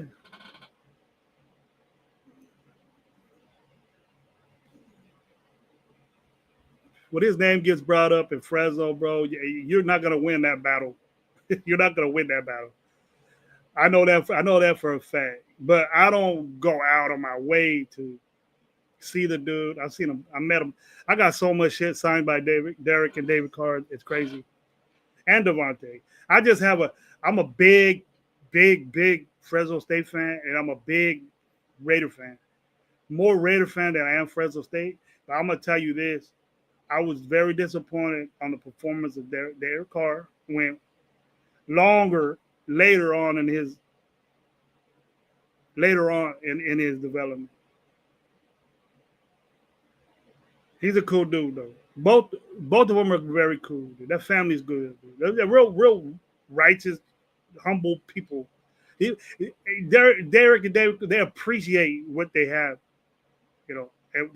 They're from religious. Dad's their father is a and their grandfather was pastors, deacons, or something like that. They were. What up, my boy Dub Raider, man? Hey, what up, Stokey Nation? What's up, man? Hey, I got in your chat or your Dub Nation. I got it there on Facebook. Thank you for the invite.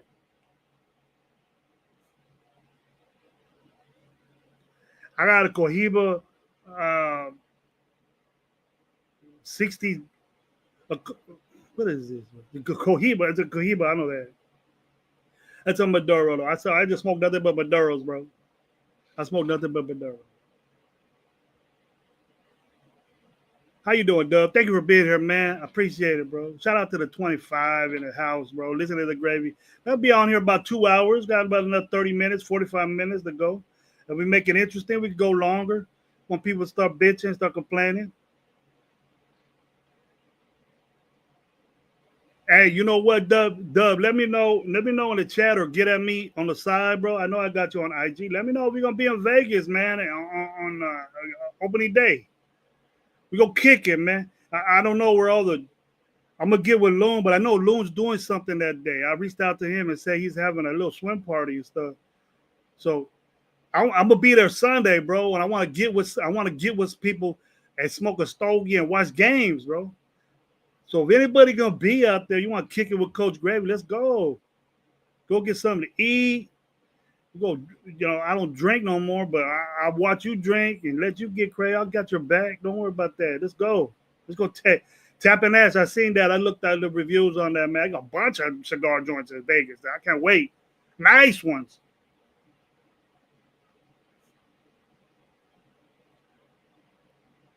I'll get on anytime, bro. Mondays is tough in the morning. Anytime, bro. I told you that. Just let me know. I'll make it work. I'll make it work, bro. My kids are all grown, bro. My kids are grown. I ain't got babysit. My grandkids ain't my responsibility, but I'm just a bank for them. Back to work, still listening to Coach. Hey, Tony, we'll get back into the Raider Dub. I'm just giving some love to Dub, man, and Tony. Tony, I'll be back. I'll be back to that Raider content, bro. Having to meet up at Tapping Ass in Vegas. Oh, yes, I heard about that. Lo was telling me that Sunday. Okay. We were talking about that, how I'm going to get around because I'm flying over there Sunday. I don't know if I should get there. I'm going to start early, bro. I want to get there before 10, before the game starts. Sally, you getting over there? You flying over there on Sunday? Let me know, man. I'll meet you. Be Fresno boys up there.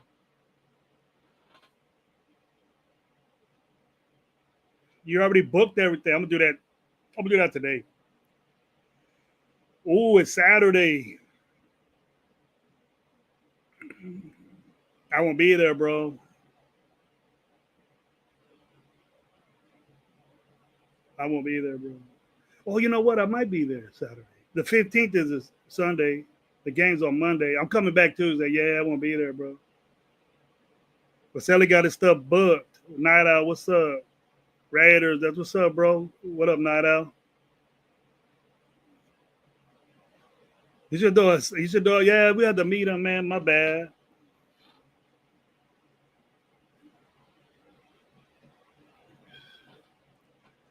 I want to ask you where you're staying there, though.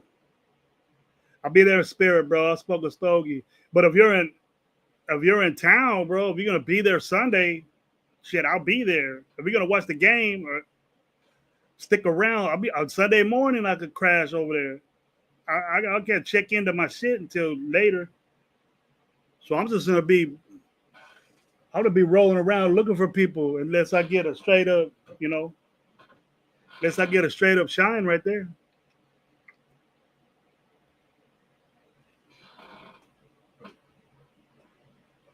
I haven't been to Vegas since they opened up the stadium, so I don't know where everything's. I know where everything's at, but I haven't been there since.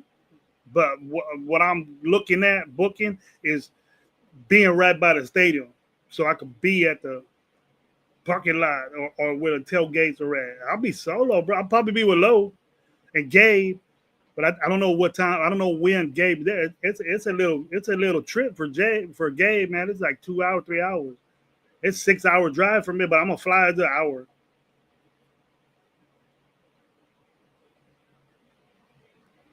Oh yeah, that'll be great, Dub. We could haul around water. I don't know if you wild like that, but we'll see what's up.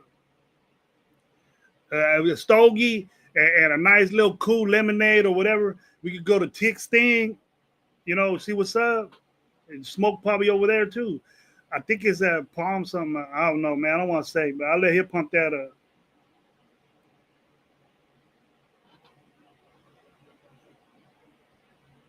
Here we got Rock, man. Y'all talk about kissing fools on the head. Fool was doing some dumb shit. Apparently, his teammates didn't like getting kissed. That we into that now. Yeah. I told you. I told you things were gonna start popping up. And we're gonna find ways to sour on this dude the way he was acting. But what it boils down to is his rehab, and you ain't gonna get released. So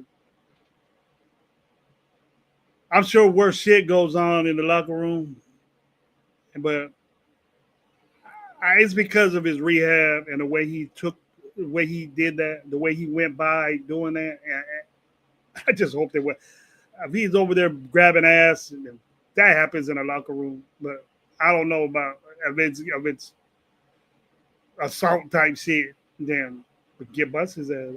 He's gone, man. It's just that we need to replace that.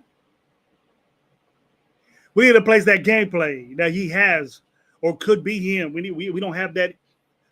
We don't have that factor in our defensive line, and we have to wait and see what we have in it. I'm not a wait and see guy no more. I'm not. I'm not. Oh, yeah, well, this guy's coming up. Nah, you know, it's just that I'm not. I'm not making excuses for this team anymore. I'm not doing that. Dub said you're not wild no more. Yeah, I'm like that, bro. I'm in my mid 50s, but I can't be that. I can't be Vegas gravy no more, bro.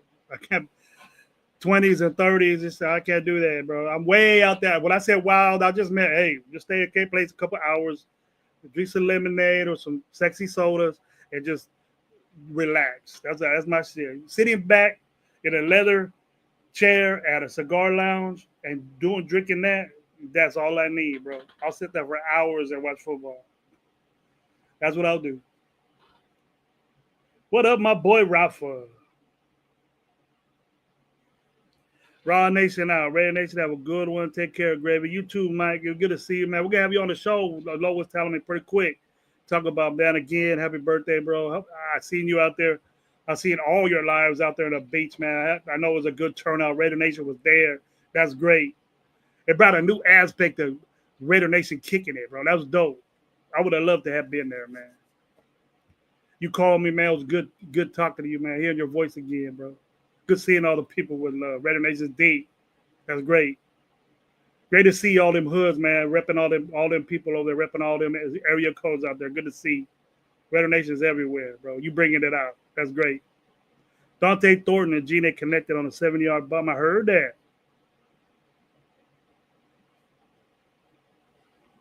Rock, you in Fresno too? Where at, bro? Give me the vicinity. What's up? Give me street. Where you at?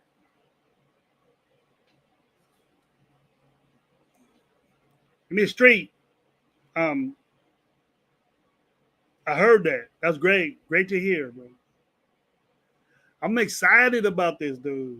I'm excited about what we see here. And where is? Oh, you're in the Fig Garden. That's a nice little area, bro. You at the Bullard. You a Bullard guy, bro.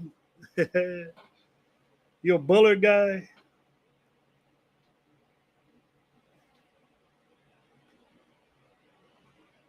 Bullard High School Knights.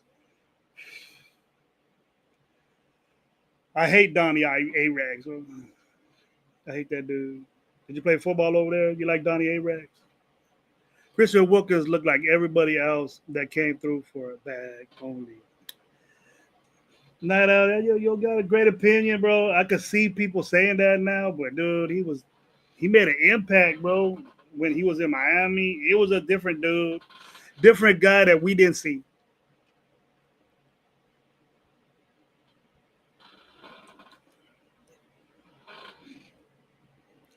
Here we go. The cool Kev with the calling us in, rubbing his hands like Birdman.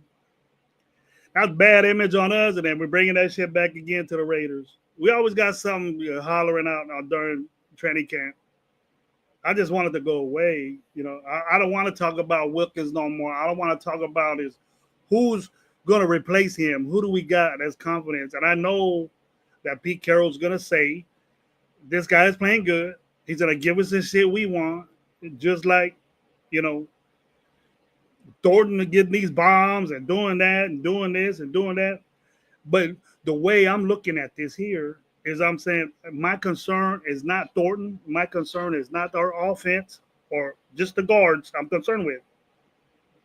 And my concern is, why is Thornton, a rookie, getting a 70-yard bomb on the DBs that I'm not happy with? Constantly hearing Trey Tucker 2 touchdowns in the middle of the field. They said middle of the field. Brock Bowers, middle of the field, touchdown. What the fuck? We're going through the same shit I was hearing last year. Nah, my kids went to Sunnyside. Yeah, Sunnyside High School, way out there. But that's a long distance for being. Are you from Sunnyside? That's cool. That's good.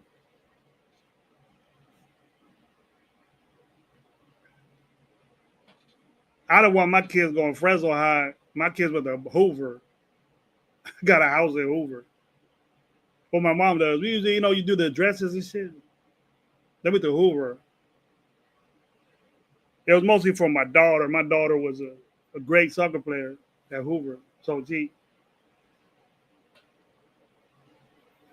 they just got stuck there, man. They just got stuck at Hoover, and they all went there. They graduated from Hoover.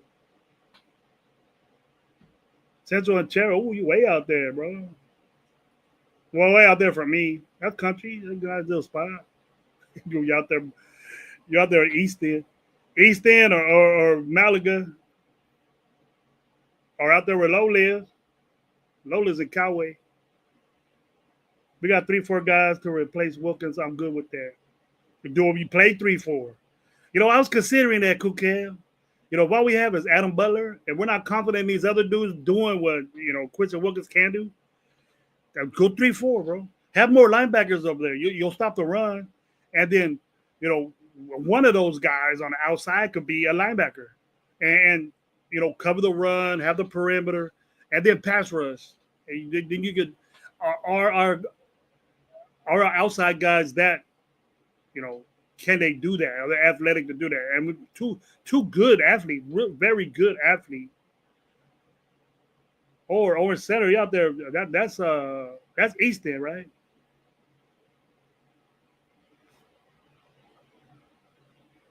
That's East End, I think. That's dope, though, man. You still Fresno. That's good seeing all these little Fresno people out here. Stick with it, man. I love Fresno. I love my town.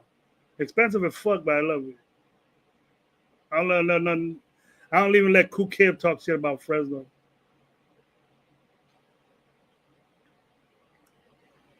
Cali's dope, man. I don't know. I wouldn't want to live nowhere else. I say it, man, but my town is great. My town was great for me, dude. I did a lot of shit for my town.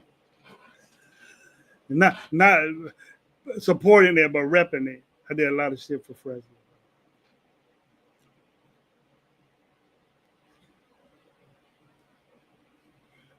But good to see I don't want to say Valley boys, but the Fresno boys up in here, man. A lot of them. That's great.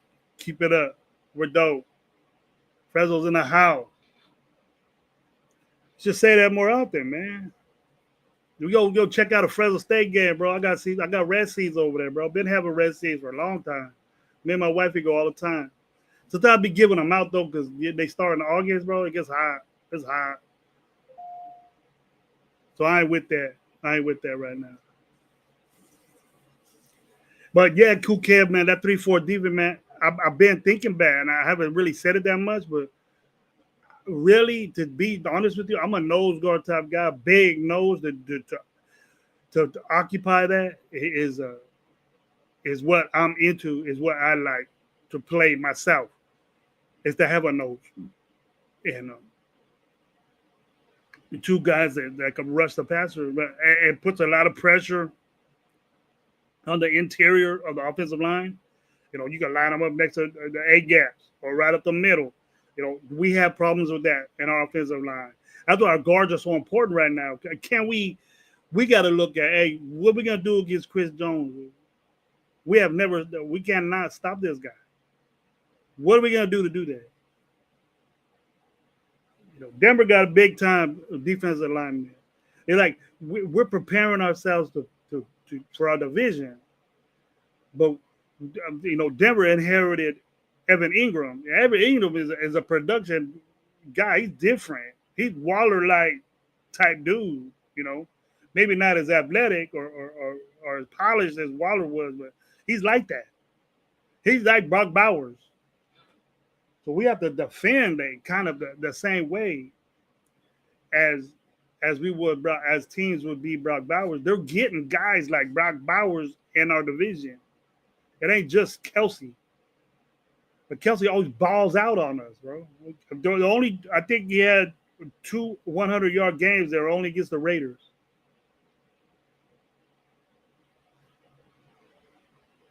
Tell me why that is. Tell me why that is. And when is it going to stop? When is it going to stop? I know I can't be the only one saying, when is this shit going to stop? When is the middle of the field going to be not a liability for our defense? When Patrick Graham is not here anymore, or somebody starts adjusting themselves to it, I agree with stopping a run. That's all game for me. I'm with that. Ain't no problem with that. Stop the run. We couldn't do it, but I was very surprised when I looked at the stats of where our defense was against the run. I was very surprised when we were in the middle of the pack. We were higher than 20, lower than 15. I was surprised. I thought we'd be in the 30s or the 28th or something like that. I was very surprised in the way. So something was done right, or people just didn't run on us, or we stopped it. So I got to take that in consideration. But we cannot say that middle of the field wasn't fucking open. And I'm not just tinkering at that. It's a problem. It's a problem. And it will be a problem until there isn't anybody that we got that I expected us to do. Like the first thing when we lost Morig and we lost Spillane, we're going to get a coverage linebacker. That's what I thought we were going to do. The best one out there that could do that. That's not a safety. I was done with that hybrid shit. And what do? We go get Jamal Adams, a safety, and we say he's going to play Willie. And then we get a bunch of run-stuffing linebackers that are not known to cover. When nowadays your linebackers, your Mike linebacker, if you just have two, your other Willie or he's a Sam has to cover people. They just bring down a safety, make them bigger, and say, cover this guy. It's not that simple. You have to cover. You have to cover an area of your zone. And I'm not sure if even these safeties are big enough or strong or physical enough to be covering tight ends. Jamal Adams might, but Jamal Adams hasn't played. Big name, good number, great fucking football player. I know that. I've seen him. But, man, I don't.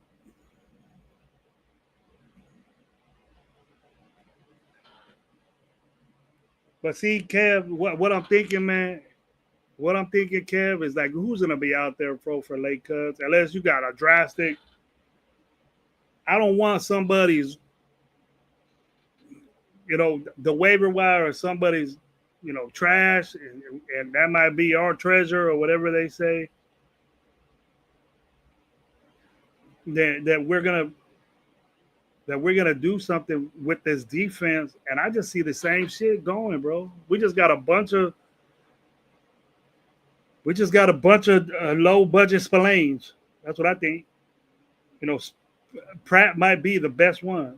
I dig the story of Landon. I dig the story of Devin White trying to come back, but we're hoping that these guys succeed. And I know that's a part of football, but I want to say that it's different.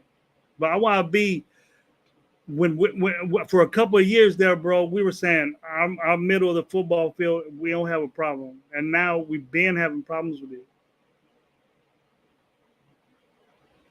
But I'm not with this late cut shit, bro.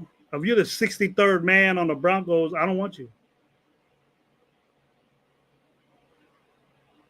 Somehow, some way, I want Greedy to make the team. I think he will. I hear he's doing some good things in camp. People are talking about him, but he has a long road, bro. Like I've said, bro. Like I've said, my opinion, I'm not gonna talk shit on a UDFA or a 7th round, 6th round pick that that works his way up, works hard and shit. I appreciate that. So I'm not gonna talk shit on anybody like that. The only one I talk shit on, but if you put expectations on the dude. If we go say Greedy's balling out and he's gonna beat out number one, and not a UDFA, bro. They got a long road, bro. They're already on the bottom. It's hard work brings you up. Athleticism, grasping the defense, doing things like. But I expect him to be on the team.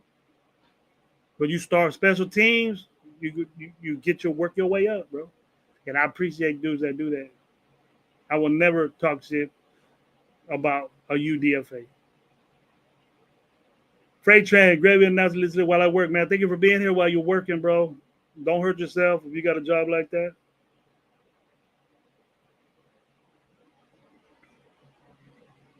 Rock, I think they're two different. They're two different wide receivers, bro. Two different. They're expected to be two different things. We might be highlighting Thornton from the big 70-yard bomb, whatever. That looks good as far as fans are concerned. But I bet you Besh is in there in slot or other side, getting balls, getting reps, getting that. Boom, boom, boom. I bet you he's doing that. But I bet you Besh could run a fucking fade too, bro. I want to hear, okay, you got a 70-yard bomb. You got a 50. I want to hear this from Thornton. You got a 5-yard screen and ran it 70 yards. Besh will do that and break 2-3 tackles. Besh will do that. Speed, I understand, is great to have. I'm not going to bitch with that.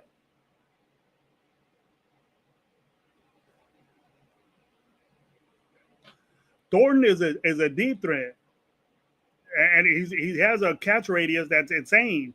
You need a guy like that on your team. Development has to be done with this guy. We can say he's ready. My thing is, who is he doing this to? I've been talking about why are our DBs letting this? It might be a big ass commitment. Thornton might be amazing, bro. I'm not saying he sucks. I'm not saying this, but our expectations of a rookie is what every team is saying about their rookies right now. Mike Guerrero with his input, Trey Tucker Lockett can be. I'm done with Trey Tucker though, Mike. I'm done with him. I don't. Thornton's threatening his shit, and a rookie's threatening you. You should have been doing 3 years. I don't know, bro. What, Trey Tucker was a 3rd round pick or something like that? Was he?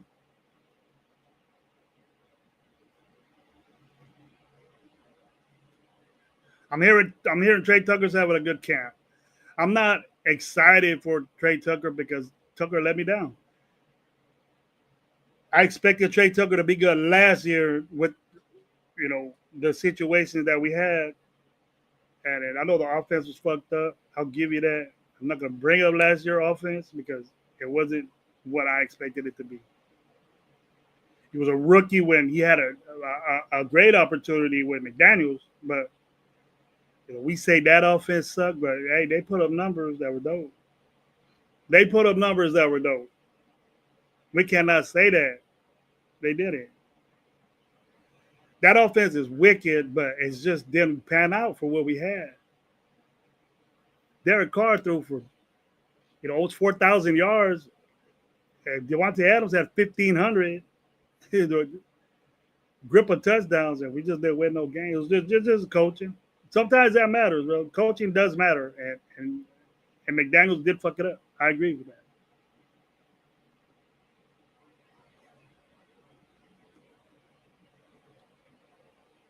There we go. I like compete. There we go. Put that Pete in there. Compete as competed.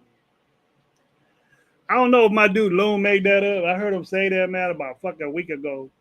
And I was like, hey, man, did he make that shit up? I want to know if he did or not. Eichenberg is showing up. There we go, right here. They call him freaking Eichenberg. I hear that a lot, too. Present people again are not dragged by Genty.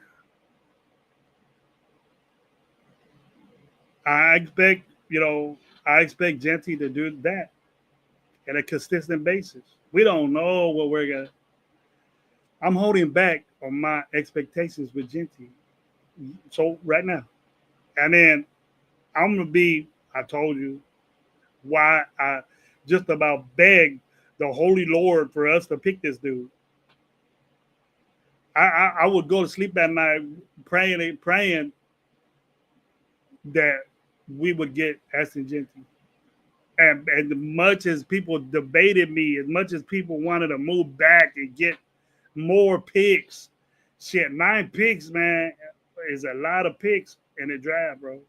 That's more than the draft itself. 2 more than the draft itself. That's a lot of picks. If you want 10 picks, 12 picks, that doesn't really do nothing. If you have 4 fucking 7th round picks, really, what are they going to do for you? You got 2 number ones, 2 number 2s. I understand that. But you got a bunch of fucking 6 and 7. What really is going to happen with your team? Logically, be real. Be real. Get out of fantasy land here and think. What's up? That's great to hear from Trey Tucker, but I'm done with him until he pops. Trey Tucker needs to pop out the fucking TV screen, bro. He needs a pop for me. I'll roll with him, bro. But I ain't never. I'm just said I'm done with the dude.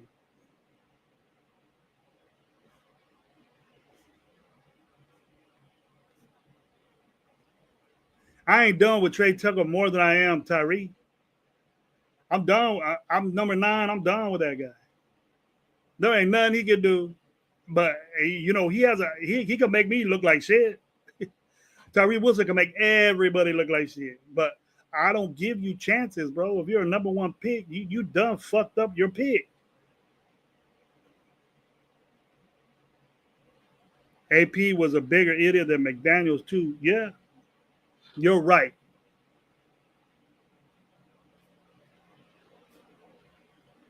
You're right. Because I was more of a dumb fuck listening to the guy, and we all were. In my opinion, we can't say that none of us rode with this dude, but I'll give him credit, bro, because he didn't have a lick of opinion or what to say in that any room he was in, any room. I don't think because the decisions that were made on that team were so GM like, not coach like, like play the best player. And it was obvious that AOC was a better quarterback than Minshew. And the GM said, we're paying this guy more. So that's what he did. And I just feel like he didn't have a say. He wanted to get Jayden Daniels. I think it was a mistake him saying that. As soon as he said that, Jayden Daniels' stock went up fucking from 10th to us at whatever to fucking number 1. And we fucked up not getting the offensive coordinator. Just think if we would have had Kingsbury with us and Jayden Daniels. He wouldn't have had a season like that, but you never know. Woulda, shoulda, coulda.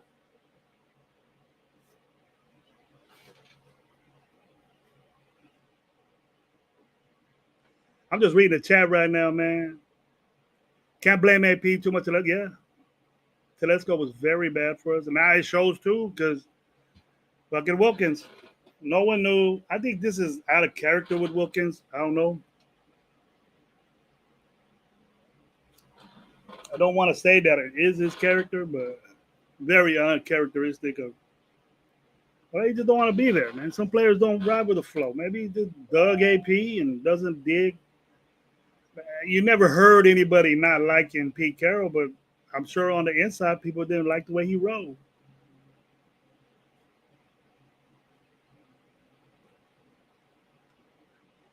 But doesn't it concern you bringing Adams, a player that had a career, what people say a career-ending injury, you know, bringing him back isn't a favor and isn't like AP light and isn't, we have problems in this area, so we're going to bring in this guy to do it when there was an opportunity for you. You got a bunch of fucking money. We keep bragging. We have money. What are we doing with it? I understand. If we lose, if we don't win this case with Wilkins, all that money, dead money, the dead money, we're gonna be paying somebody again, like Littleton and shit. Dead caps. We'll be dead. We'll be paying somebody. We'll be paying somebody that ain't on our team. And what team is known for that shit? The Raiders. But it must have been so bad that Wilkins had to go. If you ain't down for I just hope it's that. All this weird shit, that ain't Raider, man. I ain't do it. Here we go. I'm out, Gravy. Back to the grind. Do me an availability for record soon. Vegas itinerary. All right, bro. I'll do that. I'll do that for sure, bro. I got you on IG, man. I'll make sure to keep up you posted with it. It's coming up. I'm out the way, bro. Much love, Dub. Much love, Dub. Here we go, man. Cool Kev again, bro. Every coach brings their pets and tries to revive them. I know they do. He has a little spot for Jamal Adams. He played very good for that. He traded for the dude, I think, big time. Jamal Adams was the Buddha Baker of was the Buddha Baker of the safeties back then, bro. He was like that, bro. He was Jamal Adams was that, and he got traded, bro. He got there was it was I was on a big fan of Jamal Adams when he was back then, but then he had that bad injury. Hey, well, it was tough to see him go out like that, real bad. I think it was a quad injury. It's ripped off the bone, muscle ripped off the bone.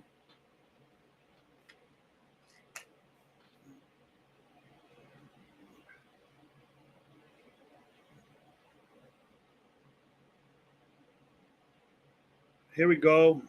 Jamal Adams was a very smart move, the best coverage linebacker, and making Bowers work for it. I don't think Bowers will have a problem with any linebacker covering him. There's a mismatch from hell unless they got one of the best linebacker coverage. A safety or a best coverage guy is always going to have to cover Brock Bowers. He's that good, already that good.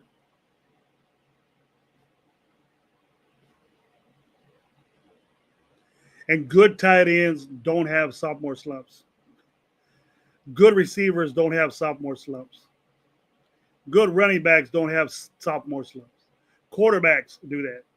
Defensive adjust to what you do. Tight ends, receivers, and running backs can adjust to what defenses do. Quarterbacks got to be smart. You got to adjust to what the defense is giving you. Now, if you could do that, you'll be a good quarterback. But they figure you out. They figure your tendencies out. You got a lot of things as a tight end, a running back, and a wide receiver that you can do to manipulate that defense, that coverage. You could get into green grass. You get, moves and routes and different schemes and personnel. You can do that. Quarterback here, and who protects you. But it is a good move, bro. It is a good move. I don't know how they say he's fast. They say he's good. They say he's doing stuff, but he's not. He's playing a position that he's not at, bro. We're doing the same thing that we did with Diablo. And look how frustrated we were with Diablo. Jamal has not played linebacker. He played like that as a safety. Okay. He was a banging safety. But he's not a linebacker. Okay. We don't know what Jamal can play. We don't know if Jamal can play Willie. We don't know that.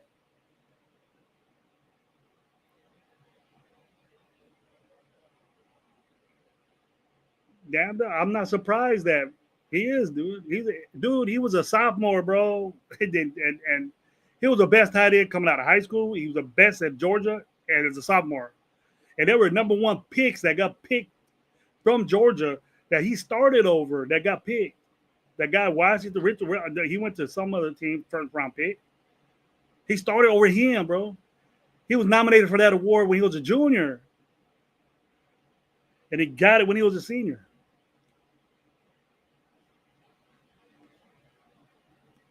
He's fast, big, catch radius is long. He's just different. He gonna be better than Waller was. Waller was just new. You didn't see shit like that. Well, you didn't see shit like Waller. Well, Waller was a receiver. So he just got bigger and he was a supreme athlete. Waller was a supreme athlete. I didn't dig his mannerisms or the way he took football seriously, but he balled out, bro. Waller balled out. I almost got his jersey by mistake. But dude, you started seeing what Waller was doing when he faking this fucking 2-week injury, 6 months. You know what I mean? It was like Wilkins' injury. I started questioning this shit when he was at the end of last year. Like, what, is this dude ready? What's up? And I thought with the little video he had with what's his name was just, look like what was that? Trey Tucker too? Trey Turner too? Trey Taylor too? Yeah, what does this guy do? Get on camera and fuck around? My boy Josh gave him the little Muppet thing, and he fuck around on that, and then on this guy catching fucking Christian Walker's. He just likes being on video, but let me see your gameplay, bro. You won that award, best DB in the nation, bro. Coming from an academy, let me see that. Bump your ass up. Why are we getting chin, man, when we got you there? What's up? That's what I want to see. With these young guys, we're so young back there, it's a problem for me. I'm down to have JB and DCam there. They know already. I'll be if that's what it is, then we're gonna suffer from that. They fucking just do it. But I'll be goddamn if I see Eric Stokes over there because Eric Stokes ain't did shit. Nothing. I'm not satisfied with that. I'm satisfied with JB and DCam over there. Or maybe even Porter, what I'm hearing about him. But I looked at the ESPN had a 32nd ranked cornerback.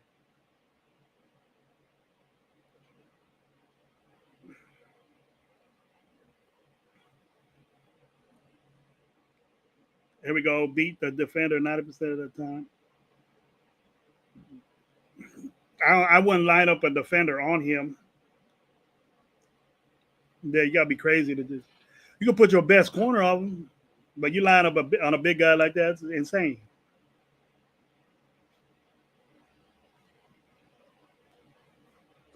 What Bowers brings to the table as a weapon is you don't know what type guy you got out of this guy because he could do everything. He's been gifted with so much athleticism, and I don't even think we've seen it all yet. We haven't seen what Bowers really can do. We've seen when a badass corner covers Bowers and makes it hard for, but I'll give him the benefit of the doubt. Then the quarterback play we had there, even with AOC, I'll give Bowers the credit that we didn't really know what we was doing, and Bowers got an amazing season. Just looking at what Bowers did to defenders was you can't find that shit in a tight end. He's different, and the NFL's gonna have to adjust to that. He stresses the defensive coordinator out. Just that one dude. But where are other dudes? Look, Thornton in the game plan is gonna trip people out. Is gonna say, man, 6'5", 4.3 speed. You get more worried about if his route tree is not a problem. Okay. Now we gotta know that Besh's route tree is better because you can see it on tape. You can see that he knows the route tree more than just a vertical, deep post, or things like that.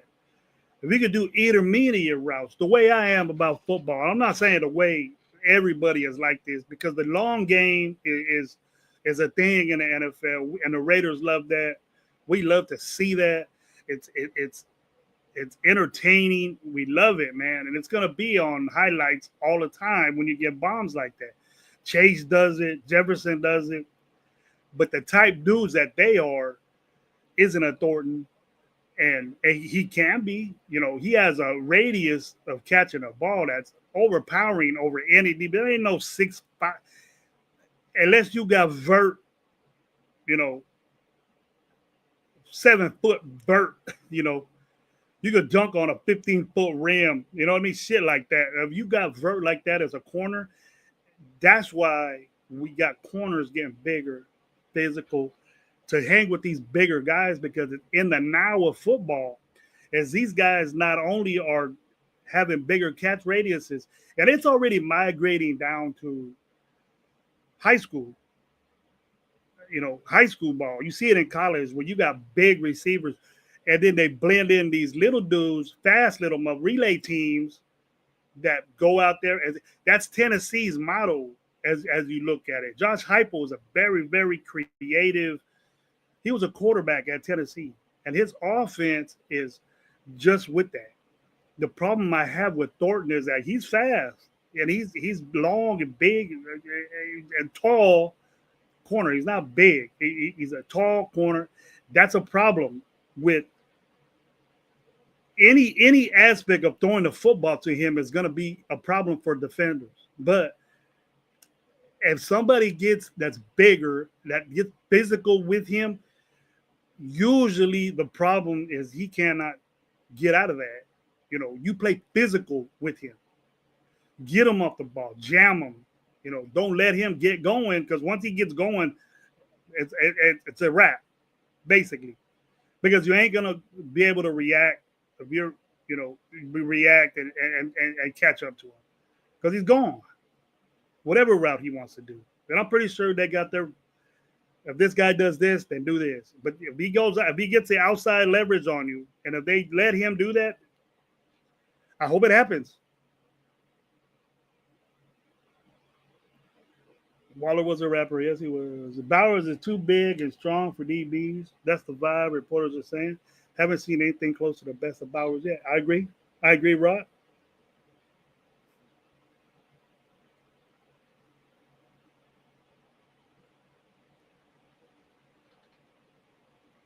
Rock also has a good one about Jeremy Chin. Jeremy Chin has a crazy bird. He's a very athletic guy. Very athletic guy. I've seen him. I've said this before. The year before we went to Bakersfield, me and Lo went to Bakersfield and Gabe. We went and we seen Divine Diablo. And Divine Diablo was a linebacker / safety. But Jeremy Chin is bigger than Divine Diablo right off the bat. And Diablo had the gang weight to be a linebacker.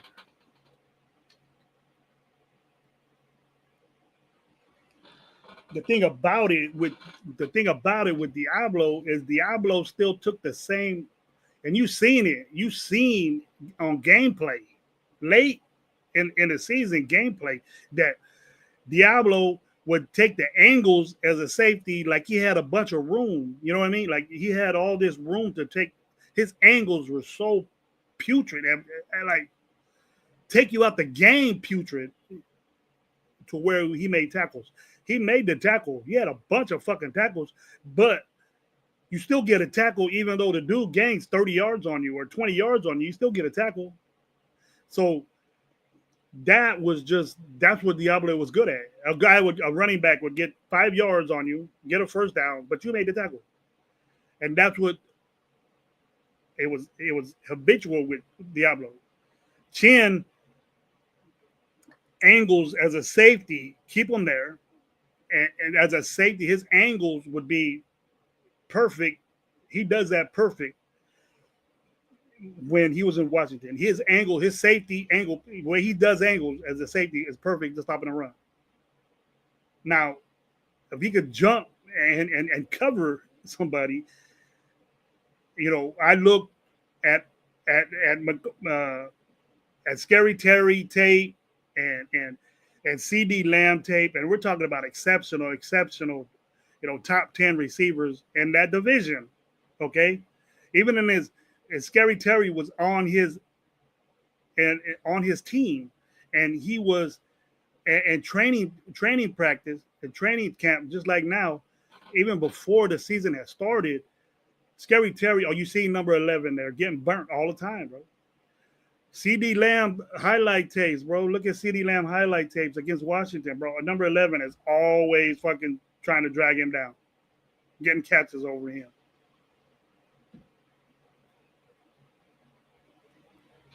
I'm not gonna say that's gonna happen now. I'm rooting for Jeremy Chin, bro. I'm rooting for Jeremy. I'm rooting for him. He's a great athlete, bro. He's a great athlete. I don't have a problem with Chin, bro. That's not my problem. My problem is the DBs. We got good safeties, but we need another one. Because if something happens to these dudes, who's back there? We got Trey Taylor. Is that who we going to depend on? We always had a problem. We always say this at the middle of the season, and we're not playing that good. Where's our depth?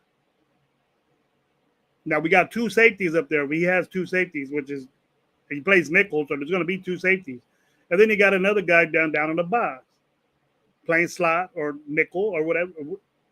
We played nickel all last year because he had to. And these young guys played. What are we going to do different? Because it blends in. Patrick Graham's defense blends into what Pete Carroll does.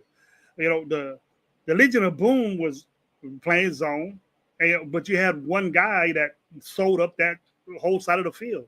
It was hard to get passes. Sherman's pass, breakups was amazing, bro. Do we have that repetitious? They're young guys. We haven't seen that yet. And Eric Stokes is not the answer because he's been in the league 4 years as a backup and didn't have he had a long opportunity because Jair Alexander got hurt early and he had the opportunity to do that. And he had minimal pass breakups, minimal picks. I think he has one pick in his whole career. I like to see pass breakups.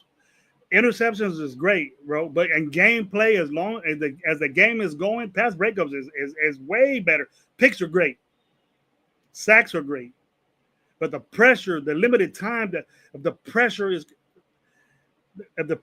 there, and you make the quarterback do bad decisions, make hurry up decisions, and that's why people are so into pressures, and making the quarterback make a rush decision, and I can't mention this enough, is that what we did last year, and I'm not saying it's going to happen this year, but I see it because we can have a situation to where it's hard for an offensive line to block somebody for 4 seconds. A long time. That's a long time if you're an offensive lineman. If you got an offensive line that can do that, your quarterback's going to have an amazing year.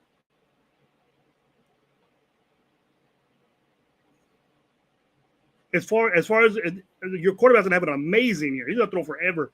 But the same situation goes defensively when you corners have to cover for fucking 4 seconds and 5 seconds. That's tough to do too. So if we can eliminate and make that quarterback rush that process, make them. It's not always you make that quarterback rush that decision to where he needs to be. where he needs to get the ball off. If we make that faster than what it's unless you're doing a quick game, then you have to make them make a bad decision that bad things will happen. It'll be good for you defensively.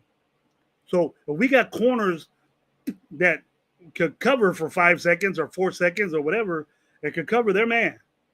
And then that route is not designed to be 4 seconds. They got to get the ball out of there, or your quarterback's going to get sacked. If we could do that, if these guys could do that, then we'll be fine. I'm with that. But what we got there is that we have no pass breakups. We don't have any guys with picks. And that we can assume that's going to happen with the Raiders. But just the liabilities that we have as far as not safeties, because our safeties is covering those guys. If you're in zone, you have an area to cover a half with the safety. It has to be one half or the other. You can't let anybody get past you with that. And we were good at that with the two we had. Palomar was involved with that. Can Chin do that? We could say the responsibility of Chin is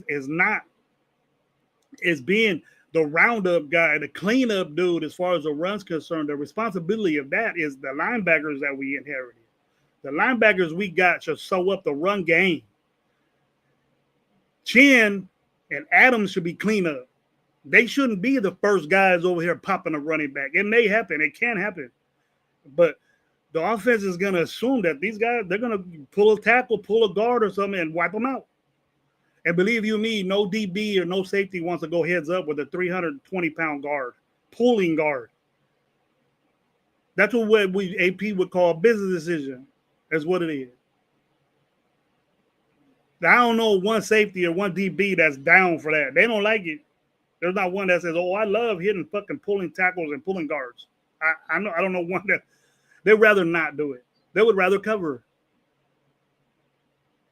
So we have one safety, and we're saying that he's going to be good stopping the run. That's really not his job. That's really not his job. I don't want my safety getting beat deep. I want him to cover his half, cover the middle of the field, and have that sewed up to where the receiver has a quick dump off. Epitome of a game that we got beat in a quick game. I was in the hospital, just got off liver transplant. I was watching Miami players. Two ahead. He was getting the ball off a millisecond, bro. Getting the ball, boom, throwing. Two-step drive, one-step drive, boom, hitting it. That beat our coverage, bro. That beats zone. Quick game was designed to beat zone. There's always a counter reaction of a defense.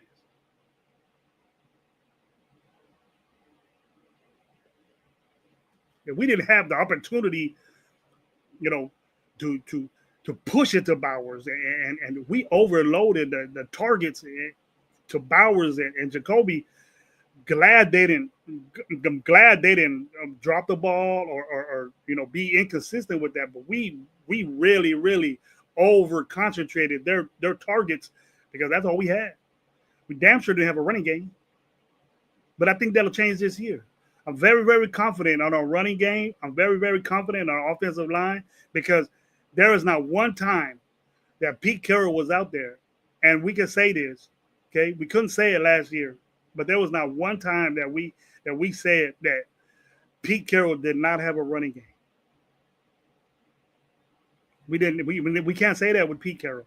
So that's a factor in his offense. His offensive philosophy is that if we don't run the football, we ain't gonna be shit. And we have a quarterback that's down for that, not stat packing, not making me do what I have to do. Because we were so inconsistent at that as far as running the ball. It really made our quarterbacks suffer a lot. And we talked a lot of shit in our quarterbacks and say they sucked because of game planning and because we couldn't run the football. The worst I've ever seen in the NFL last year was a Raiders running game. And Mortensen was a pretty good running back, man. At where he was, He got 900 yards at Minnesota, which is a passing fucking offense. You know, they got one of the best receivers in the NFL. And their priority is play action, receiving for Dan, blend it in, waste time, and do all that shit. Pete Carroll is different. Pete Carroll is run the football, stop it. If you don't, I'm gonna stay to that. You know, Pete Carroll is my mindset in football. You know, that I'm not. I know that's gonna be directed. Pete Carroll might be a defensive guy and defensive minded type coach. He knows his fucking offense. He wouldn't have got a different type person like Chip Kelly. I would never think that Chip Kelly and Pete Carroll would be on the same staff because it's way different as far as running the football. The design, the way things are, I wouldn't think that Pete Carroll would have this type of electricity in his offense. You know, I thought it would be more like Gruden, tough, you know, a little bit of finesse in there sprinkled in, but there would be like high percentage type plays. Chip Kelly is high percentage all the time. And Chip Kelly kind of got out of, you know, the tempo type set. It's still fast. You still will huddle. But when he first came into the league, it was fucking crazy, his tempo. In college, it was crazy. You know, there was 25 seconds left on the clock when they were snapping the ball. 30 seconds left when he was snapping the ball. That's get up the line, boom. Defensive linemen were fucking gone, bro. And that's how he won games. He did that in Philly for 2 years.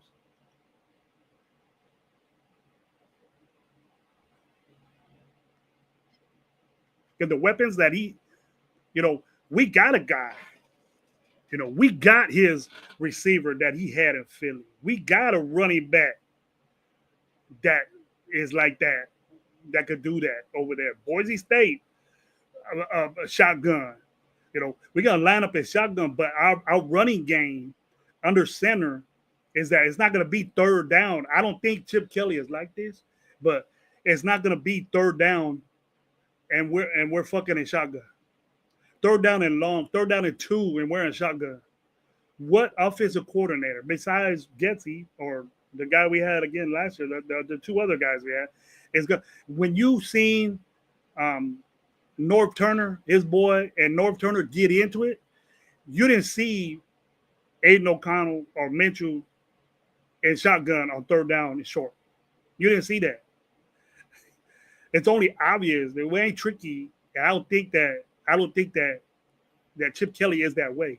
It's mind blowing to me why you would be third and short and not be under center. It's mind blowing to me why would you don't be like that. And even when I looked at the stats with defense, when I was telling you about that, when I looked at our third down efficiency as far as offense is concerned, middle of the pack, I was amazed at what. And I've been saying this and not educating myself. I talk shit on myself that I was amazed at the way our stats were on third down. I thought we were bottom of the barrel on third down, but I educated myself because what we did was that we short passed it. We quick gamed it.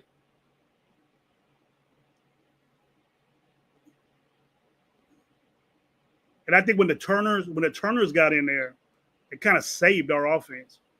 You know, especially when Norv Turner got in there, it saved our offense as far as, you know, since here McCormick started running it a little bit more, we started getting more effective as far as the zone blocks and running inside the powers. We really didn't hit the perimeter that much, but it was good. I enjoyed that. We won those 2 games. Was Sincere got us there. And I think just with Jeanty, with his all around running skills, will get us back going to that. You know, when we get 3.94 a yard, bro, that means a lot. That means a grip back if you get, 4 yards of carry. Second down and 6 is dope. It changes. You open up your playbook to anything. But with the situation we were in, second and 9, second and 12. It minimizes that playbook to where you got to pass. Your options are minimal, but we can change that. And I know Pete will because Pete likes to run a football. Now, we can't get, really, really too happy and say, well, we're too predictable because he keeps running the football. That's what Chip Kelly does. But just was his game plan, and we're gonna see a lot of throwing the football. I think he's gonna mix it up. But you get a first down bump tempo, and you make them big boys just keep grinding and grinding. Then you run it, and then you get 8 yards, and then you throw it again and make those guys run. Pass rush you, it gets hard for them big boys up front, and your offensive lineman. We're gonna be in shape. We're gonna be in shape, and that's why I think that Kappa is with that, because when Chip Kelly was in Philly and Philadelphia was running that high tempo game that he brought to the NFL, the Philly didn't like that. The offensive lineman didn't like that. Shady didn't like that because it was different for them. It was different. But Shady had his best year running the football when Chip Kelly was his head coach. Pro Bowl year, his only Pro Bowl. Chip Kelly might not be a good dude, but he fucking knows how to call offense, and that's all we need to worry about. We might have our opinions on Chip Kelly about the way he coaches, because I'll tell you right now, I've been seminars with him. I went to a seminar when Chip Kelly was there, and he was at UCLA, in the beginning stages of UCLA, and he is an asshole. There'll be dudes over there chewing gum and shit, and he would see them, and he would point them out and say, "Quit doing that. I won't be looking at you chewing gum." But just his precise, you got to do this first before this can happen, and his knowledge of the game, and he checks out wing T shit. He checks out double wing stuff. He goes back old school. He'll bring out a lot of different stuff, and I dig that about him. It's all boils down to pre-snap. Yes, it does. E-Rab and Isaiah. Pre-snap reads as far as linebacker defense is concerned. Those are the two guys that I think should be our dots. Our dots back there, bro. He's done it before. Pratt has done it before. The coverage, bro, is all I'm doing. What up, Raider Nation? Jason, my boy. Great shows, man, you've been having. Big ups to Raider Nation, Jason. Go check him out, man. His show is great. I'll support anybody that's down for me. Jason's a real good. Go check his content out. He has a couple of shows with some dudes, some life stuff. He has with Chris. They have a morning show. I check that out. Support all your dudes, man. Even the dudes that don't dig me or my crew, support them too. We're all Raiders up. I'm not gonna talk shit on anybody, man, that supports my team and says the different type shit. All of us are saying different type shit. But if you expect Gravy to be all we cool and all that, and we don't have no problems at this area. If it was that way, we'd be winning Super Bowls. The only people that can say that is Philly. And I bet you they're talking about, well, we got this and we got that, and everything ain't all good over there. This is Hurts a top 10 quarterback. Do we think that? What about our quarterback play? I'm hearing shit. There's a competition now. I tried to squash that last night, but I brought it up again, and I said, nah, quit saying that. The competition is for the 2 spot, and AOC is battling the rookie we got for the 2nd spot. That's what it is. And that's what I think Hondo could say, Aiden O'Connell is fucking badass. I expect Aiden O'Connell to get better. But Aiden O'Connell isn't Geno Smith better. We're going to hear Aiden O'Connell throwing these touchdowns and doing all that he's supposed to do. They ain't going to say Aiden O'Connell was roughing it. The people are, though. My boy Q, he's a Fresno boy. He was a DJ in Fresno for 10 years, bro. I used to listen to him. I met the dude. Unknown caller. There to go again.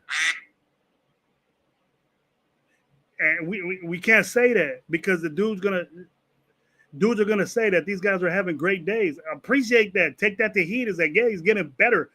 We're in a situation where AOC isn't expected to do the best shit that we want him to be. Let him grow. He's in his fourth year, and he's or third year, whatever the fuck it is, and he's gonna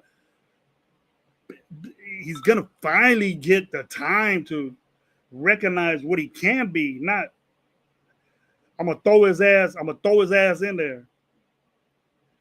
And I'm hoping that AOC is gonna be successful.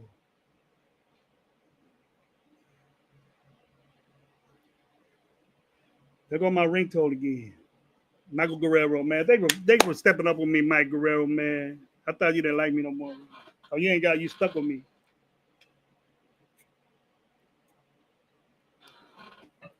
But that quarterback battle is not happening. If you're on a show that says there's a battle for Geno Smith and AOC, unless there's an injury, and I don't expect Geno Smith to get a lot of play in preseason, I expect AOC to have play. Now, if AOC is successful in preseason, I expect that. He better be, because he has he better. He has the experience to be thrown out there. But we're in a situation. We should be happy. We should be happy that AOC is getting better, bro. AOC is going to be the guy that we thought he was 2 years ago. All world, all this, all that. That's what he's going in the right direction. That's what I want. But he's not Geno Smith direction yet. I expect it. Then maybe I might be an AOC starting type guy. Maybe that's the game plan. Maybe that's the game plan right here. Get OC moving. He's going to see different shit, how he does in Chip Kelly's office, which is totally different. And then, he might have done it at Purdue a little bit, but it might have been the same philosophy, but it's not Chip Kelly philosophy. Chip Kelly wasn't the offensive coordinator. And Chip Kelly has changed. Bro. Chip Kelly is way different than what he was in Philly. You see that in Ohio State. Ohio State wasn't running no tempo. They went out there gassing defenses. They just have better players. And the same aspect is with the NFL. Where's our players at? Are we young? We're a young team, bro. We're a young team, and I'm taking that into consideration. We're over here saying 12 and some records. Bro, if that happens, dude, I'm going to be ecstatic and fucking say, yeah, I was wrong about this dude. I was wrong about this guy. They're going to ball out. But my concerns pre-game plan is like, I got this game plan with the guards. Who's going to win that battle? That's the competition. Who's going to win that battle right there?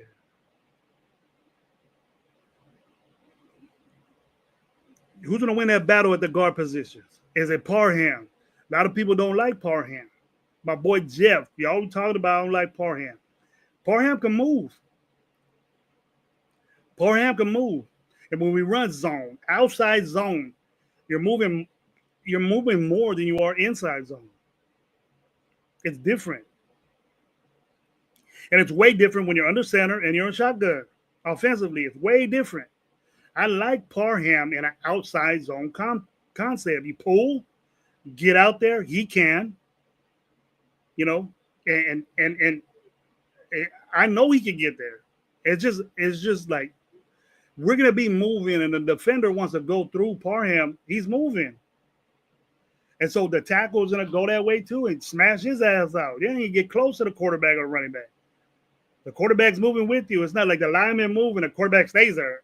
He's moving too.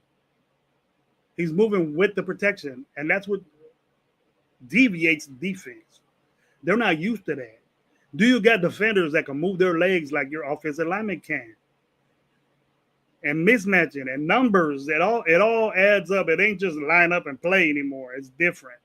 There's philosophies with it, and the way Chip Kelly devises offensive schemes and offensive gameplay and the way their footwork is and the way they're designed to go. You can have a center pull. Look at Philly. Kelsey's a pull all the time, and that's and if you're playing a 3-4 defense, you eliminate that nose guard right off the bat because he's not meant to move with you. You're just going with them, so you're out the play. You're out the backfield. You're not going in the backfield doing what you're supposed to do. And usually defenses, when they see the offense go one way, you're going that way. So you have to react to it. And then other way, outside zone, backside. Brock Bowers, backside. Jacoby Myers, backside. Thornton D. You're concentrating. You're focusing. The focal point of all that inside front is the linemen. You see what I mean? And Chip Kelly is perfect at that. The whole will develop as you go. So we got to watch that. We got to pay attention to that. I'll get more decisive with that as I see what Chip Kelly does at certain situations. I really can't say what he's going to do, but I know it's going to be creative. I know it's going to be into now because he goes to shit. He goes to everybody's shit. He'll go to Kingsbury's seminar. All these dudes have seminars. That's how they get paid in off season. They go to seminars. They go to college. So they go to college practices. They go to everywhere, man, to see up-to-date shit. I went to where I went to when I seen Chip Kelly was at a Wing T camp, a Wing T seminar. And Wing T doesn't get played in the NFL, but there's diversions of it. You see it all the time. Kansas City does it. Double wing. Kansas City does that. Philly does that. Zone blocking is Wing T shit. Small offensive lineman moving. It came from that. Moving. The big guys aren't bull rushing. They got to move. So if they don't have the legs for it, and you put tempo in there, they can't get a rest, bro. It's hard to sub them big guys out, and then you have 10 guys out on the field. That's what they want you to do. You have 10 guys on the field. Let's go. That's what I hope it happens. I want to see the Raiders do that because that's my type of offense. Tire your big boys out. Make your linebackers get tired. And then you're getting fucking 6 yards of carry. You're doing that. And the time just keeps going. Make them call their timeouts. Make them call a timeout to sub. And then next thing you know, it's the fourth quarter. They ain't got no more timeouts. Your fat boys are tired. You ain't ready. Boom. You win the game decisively by running the fucking football. That's what I want. And then the defense, stop them on third down. That's basically what you need to do. Shut down first down, shut down third down. Get off the field. Let the offense go over there and score points. That's easy to say, but that's how football should go. Coach Angela Johnson, Reds comedian, cheerleader, Reds 2003 Super Bowl team from North Carolina. Yeah, she came to Fresno, Steve. My daughter seen her. She said she was pretty funny. I seen her show like on Netflix or something like that. She's been a funny gal. I knew she was. I seen her in Oakland, cheerleading and stuff. She was hot back then, but she look old now. She a cougar now. Pat had Gonzalez lead practice limping. Oh, there we go, Alex. Man, they were being here, bro. General will be the starter, no doubt. Yes, he's more athletic. He can move. I just hope that he makes that offense move the way at the speed and the way I anticipate it to be. I went at length, a rant saying this is the way it should be. This is the way. I'll go back to that. We got players in the league that defensive linemen, especially, that are great athletes that don't get tired as quick, that are in shape. But back then, when Chip Kelly was doing this in Philly, you still had your big 340-pound nose guards, tackles, that got tired, bro.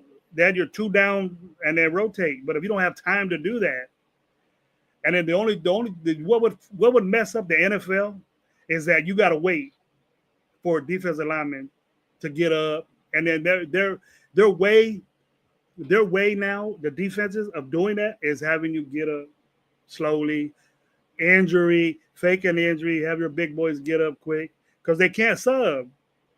If you do tempo, unless you bring somebody in, they can bring somebody in.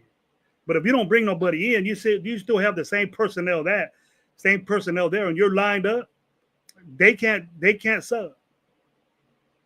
But that'll mess up football because that's an advantage the offense. Even all the advantages that the offensive had anyways, That would be drastic for a guy like Chip Kelly that does tempo type stuff.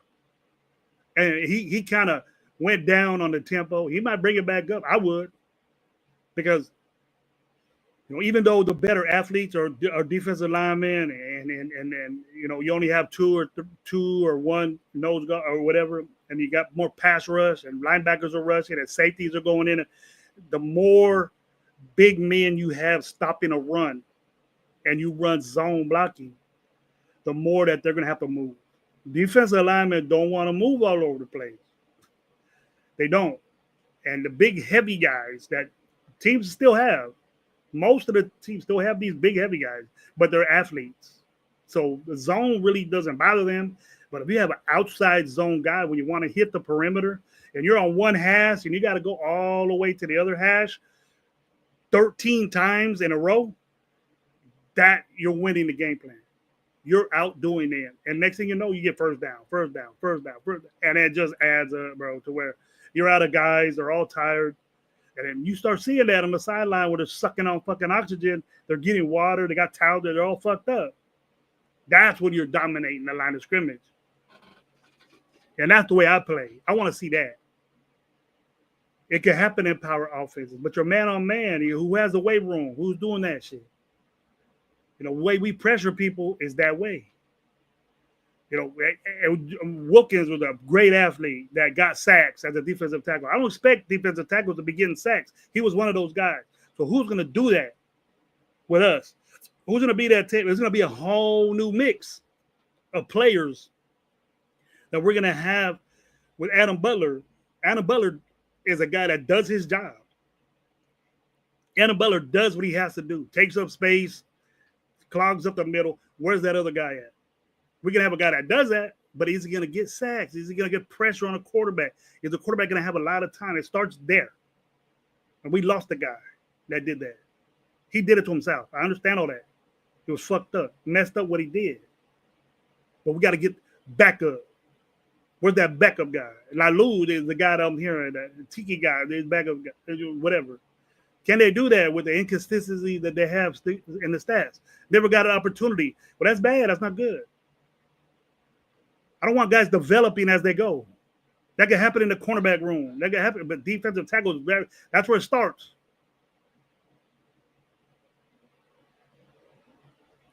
AB the dog, even get sacked and pressure. Who they, the AB?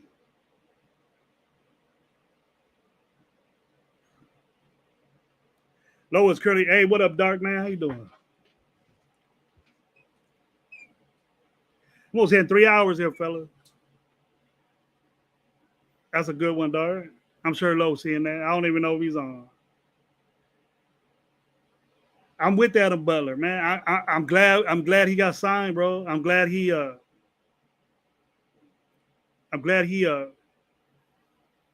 we got him back. I'm glad he's with us. That takes the pressure off. Because if Adam Butler wouldn't have been there, we'd have major problems. I would have been talking shit more than I am. But my concern is not only replacing Christian Wilkins. Now, we can say that Christian Wilkins didn't do shit, or he only had him 5 games and he didn't do nothing. That's cool. You can say that. But do we have that type guy? We know what Christian Wilkins could have did, and we were all on that note. If Christian Wilkins didn't do what he did right now, we'll be all pumped up getting ready for Christian Wilkins to do what he does. And he's known for doing what he does. He's decorated. So it's going to hurt our team. No matter what he did, it's going to hurt our team what he did. Even though he was there or not. Did we prepare ourselves for this? Yeah, we got 2 rookies. That's the future. Now, the development of them is up to when they play.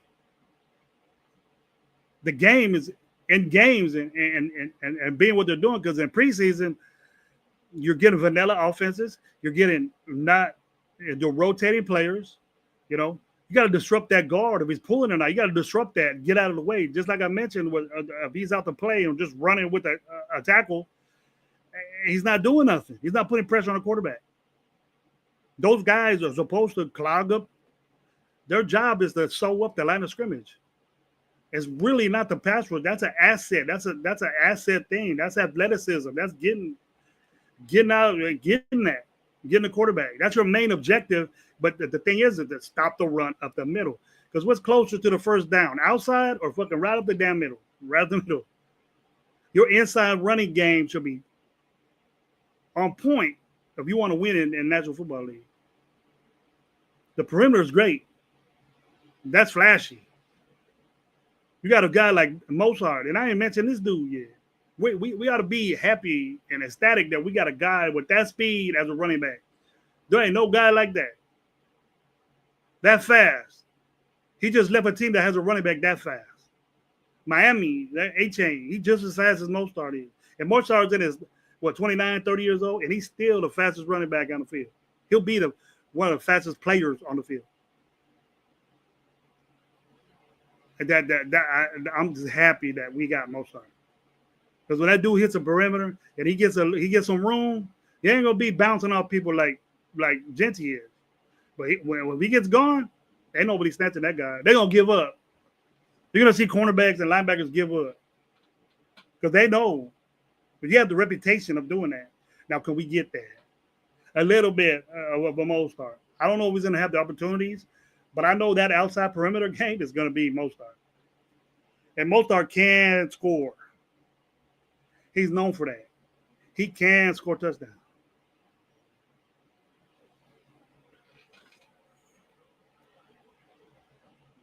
Let's go to another one, in my opinion. Let's go to Alec first, dude. Butler and Coach were lucky to have their and great work. They have great work ethics, man, but I know Adam Butler can do things. I seen it. We seen it. Kuntz is unknown, bro. Can he dominate that outside? I know he has bend. I know he has push. He get there. Can he do it? My optimism for Kuntz is my expectations for Kuntz is get there, man. Take the pressure off Max Crosby. And Max Crosby has to know that, hey, you could be in there all you want, bro, but you're getting at the age.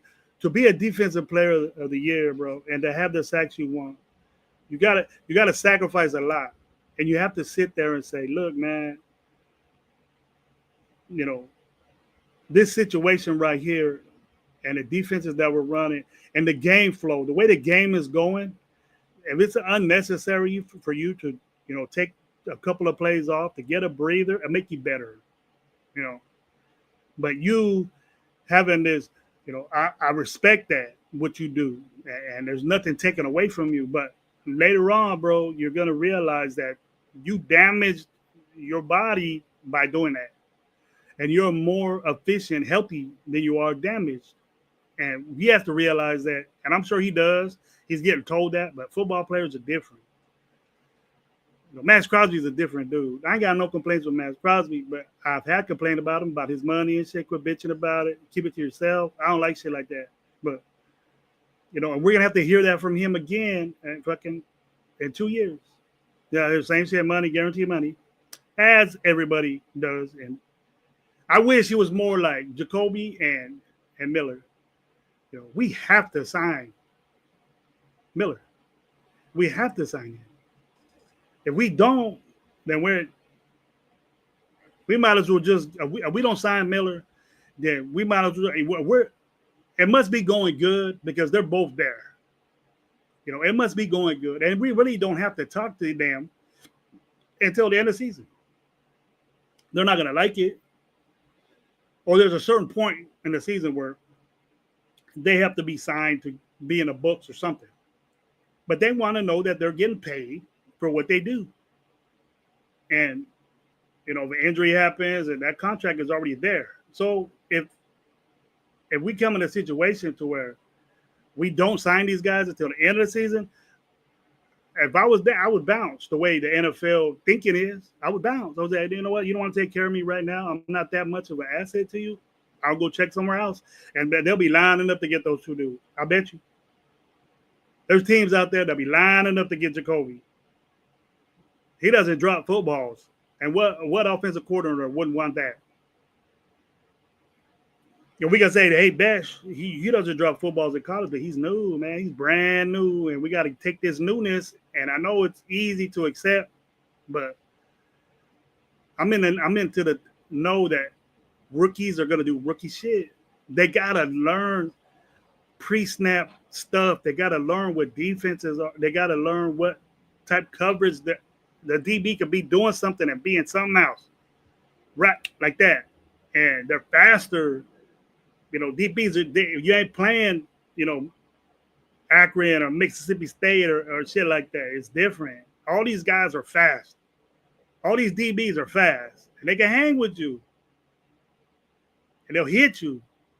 They're gonna be at spots that you never quicker than you thought. So they got to learn that, and the way they learn is being out there, and they're gonna be out there. I expect them rookies to be out there.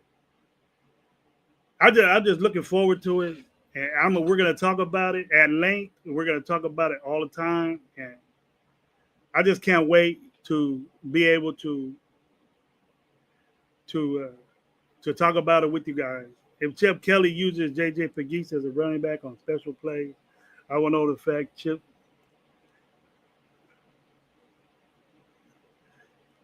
That right there is just an asset, bro. You know what I mean? It's having a defensive tackle be a fullback and shit is an asset, is a special play type shit. You know, I want JJ Pegues to be a defensive tackle to make an impact as a defensive tackle. If he's in there just to run a football or you know, and that'll be tough to stop, but they'll stop it. There's just as big if he can't get if he's not fast enough, he could do that in college, bro. But there's bigger defensive tackles that could get him in the line of scrimmage. He's not that quick. I don't you see that with special guys. And your offense is and we better be winning by fucking 20 points, bro. I don't want to see that on a game decision type game. What are we gonna say if Pegues gets in there and gets a ball and he doesn't score? Or we're gonna fuck what you do that for? I don't want to say that. So we better be winning by a lot. If that happens, then I'll get excited about it. But I think we got. He's an athlete. So for doing that, he's a good athlete. He's a big guy. You know, he's not that big, but he's getting there. He's still a baby. He's still a kid. You know, and where he was picked, we got to slow down where he was at. You know, he's 6th-round pick or something like that. We got to wait. I do expect him to be used, you know, but I want him used what he does. I'm not overexcited about him playing fullback. I want a running backs to be doing that shit. You know, I want to give Aston Genty or bring Zeus. I don't want Zeus. I don't want to be dependent on Zeus to get us a 31. That's what we got fucking Aston Genty for. People might say, hey, if it's 31 and Genty needs a breather, nah, motherfucker, get out there and fucking get that 31. What's up? Do that. That's what I want. That's the reason why we got this dude number one to see what's up about that. If we can't use him at that, if you 2 down back, then what the fuck do we have you on first down? Well, we need the yards at first down. First down is a very important, very, very, very important down. We lost 90% of those downs last year. So you look at that if you coach ball. What do we do on first down? How many times are we behind the chains on fucking first and second down? We got a guy that can do that. And we got a guy that it's hard to tackle. We got him and Besh hard to tackle. We don't talk about Besh enough. And I want to bring that up. I want to say, man, this guy's when he has the ball in his hand, he takes the ball from defenders when he's running routes. And that's what we need. That's what we got to look at. In a box, in the zone, in the middle of the field, what we're not good at. We got to be good at that. You know, Jacoby didn't drop shit, and he was in the middle of the field at the time. We'll have him doing outs, only on first down marker. Jacoby is not only a possession receiver, he gets you first down. And he get you behind the boundary. Jacoby Myers is fast too, bro. I really don't understand why Kobe is so underrated. Kobe who? Yeah, seems like a price. We just got to go up. Oh, Jacoby. I don't think Jacoby's underweight. He's well recognized in the NFL. We treat him disrespectfully right now by not signing him. You know, beginning of the season, I was the intentions that it was in the works, but now it's not, and then we're still dragging it because they really do have to sign these dudes to the end of the season, and they're not bitching, they're there, so things are probably going well. But we need to sign these guys, and we want to be better offense. Unless their intention was they got these two receivers to replace Jacoby. We got these offensive linemen or what that tackle to replace Miller, but none of these offensive linemen are from what I'm hearing, doing anything to take that spot.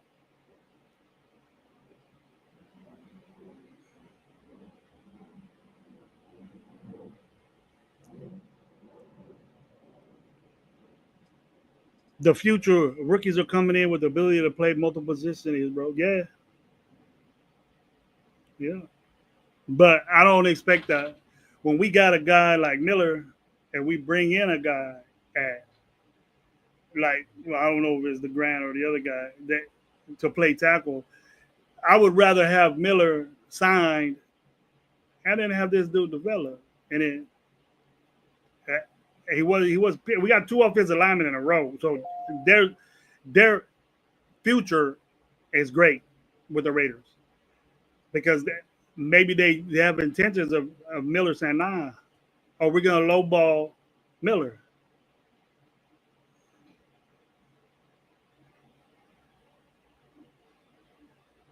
Dude, I'm a Jack Jones guy. People can say fuck Jack Jones. I thought we should have kept him, no matter what type of dude he is. He's not that bad. Beckett 6'1", 215, tight end.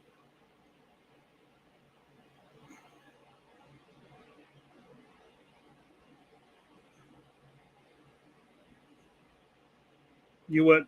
Okay, Besh is 6'1", 215, tight end. If he's on the field with Jacoby and Brock Bowers, I would shrink the field with the safety coming up in the box and fuck them right in. I I got passing downs. I run it right up your ass. That's what I'll do. If you got three receivers and Brock Bowers have the block, Besh is not a tight end. Are you just saying any tight end is in there? That's the four.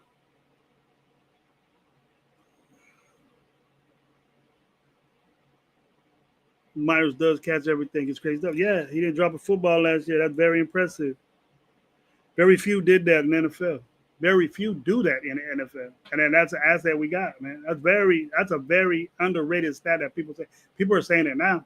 But Jacoby Myers is an asset on catching a football. The epitome of catching ball. Doesn't drop a football is very impressive. And you think if we let this guy go that people ain't gonna recognize that? And then who do we got to recover that? A rookie? Or these other no-name guys that we're getting? We think Anthony Dorsett gonna come in and take Jacoby Myers' spot? Nah. Anthony Dorsett special teamer.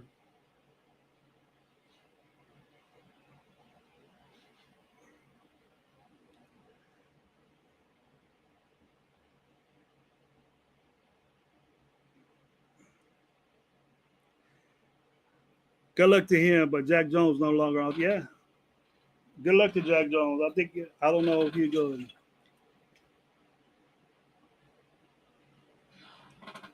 They got rid of Jalen, right? They got rid of Jalen, right? So I don't think Jack Jones will cover that, but his instinctiveness and his pursuit to the football is just like that. He has those traits, but coverage, nah, he can't cover it like Ramsey can. It would have been great to get a guy like Ramsey. I would feel more comfortable about our DBs if we had a guy like Ramsey. Then we could one side of the field be semi locked up, and the other guys we could blend in and we do good. But if we had Jack Jones and then another guy like Bro Jalen, I won't even be bitching about the DB room. We'll be young backups. And then we have those guys. We have Dorian Porter there and JB and Decam. Yeah. Then you see what I'm getting at? Then we would have been good. But Jalen Ramsey signed for a lot of money. And he's worth a lot of money, bro. He's a Pro Bowler. Yeah, I don't think he won a Super Bowl. So guys like that would be. Oh, and that guy Hilton. Yeah, I said that before. I mentioned that. Somebody said that they got both of them. Mike Hill signs 1 year deal. We let him go, so I guess we're cool. And there's pretty much nobody left. There's receivers left, but those are high dollar guys that nobody wants. Um, I we'll see in camp if we make a drastic mistake, a drastic move to get a receiver. If we show that we got problems, but I'm pretty sure unless somebody sees that somebody isn't doing things right, like the rookies are doing this, we're just gonna hear good things about these rookies playing. But what do me this? If we're seeing that, Besh and Trey Tucker and Thornton is getting all these bombs and it's 11 on 11 and we're defensively letting this happen, then we got to question our DBs. It's not going to be hard for a defense to cover these wide receivers collectively as a defense. Now, we're not doing that. If it's 11 on 11, your defense cannot let a 70-yard bomb happen to you. And what I'm hearing from these guys that are there, and if you catch a 70-yard bomb, it doesn't matter if you're in fucking pads or not. You might be weighed down, but so is the receiver. So if these guys are getting, we're saying that Trey Tucker's getting this in the middle and Besh is getting this in the middle and we're getting 70-yard bombs. Trey Tucker got a 60-yard. What the fuck are we doing secondary wise? What's going on here? That's what I'm thinking. That's what I'm saying. I know these guys are going to be good. I know these guys are going to be, make an impact on the offense because they're special. Besh is special. Thornton is a special guy. You don't see that. You don't see a 6'5" guy with that type of speed. It's different. But what is who's covering this guy? Why is that happening? It could be a perfect throw. We give recognition to the quarterback, and he might be faster than whoever. But what's going on here? There's guys just like Thornton in NFL, just as fast, just as big, just as strong, with the same catch radius. Now we have this corner that's covering Thornton, letting this happen all the time. Then we can't be cool and say this is happening.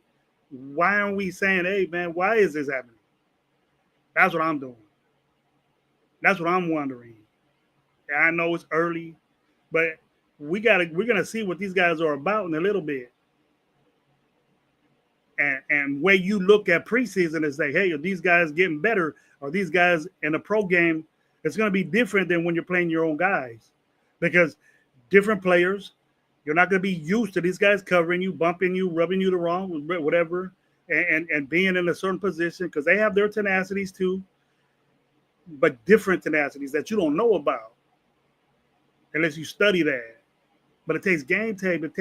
You'll be watching these guys cover you. You don't know who's covering you. You'll know in game. When you play regular games, you're going to know who that guy is on your side. You know his tenacity. You know what he does. If he gives you the outside leverage, if he stops you from getting inside leverage. You know that, what this linebacker does. If his priority is stopping the run. If this safety, Jamal Adams comes down and he's pressing. He goes a little bit past the linebacker a little bit when he's blitzing. You see shit like that. Or he stays back when he's gonna go drop back in coverage. So you gotta see stuff like that. That's a development of these young receivers that I know that has to happen. And are you ready for that? Are you gonna see that?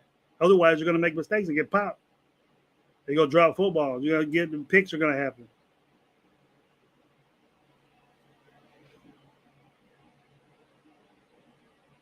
Yeah, you're right, Rod. I agree with that too, bro. Robert Stevens, Ken Allen, Cooper still unsigned, yeah. But they're gonna want some money, bro. I don't think we like that right now. We're on a budget. Got a bunch of money, but we're on a budget. I think we're going to overspend. I'm not even going to say we're going to overspend next year because we got a bunch. We're in the same boat because we have a bunch of one-year guys. Our linebackers are all one-year contracts. I think. So most of our linebackers ain't going to be there. If not, they get cut. Our quickest and most side guy is Devin White. I heard shit about him all this whole season.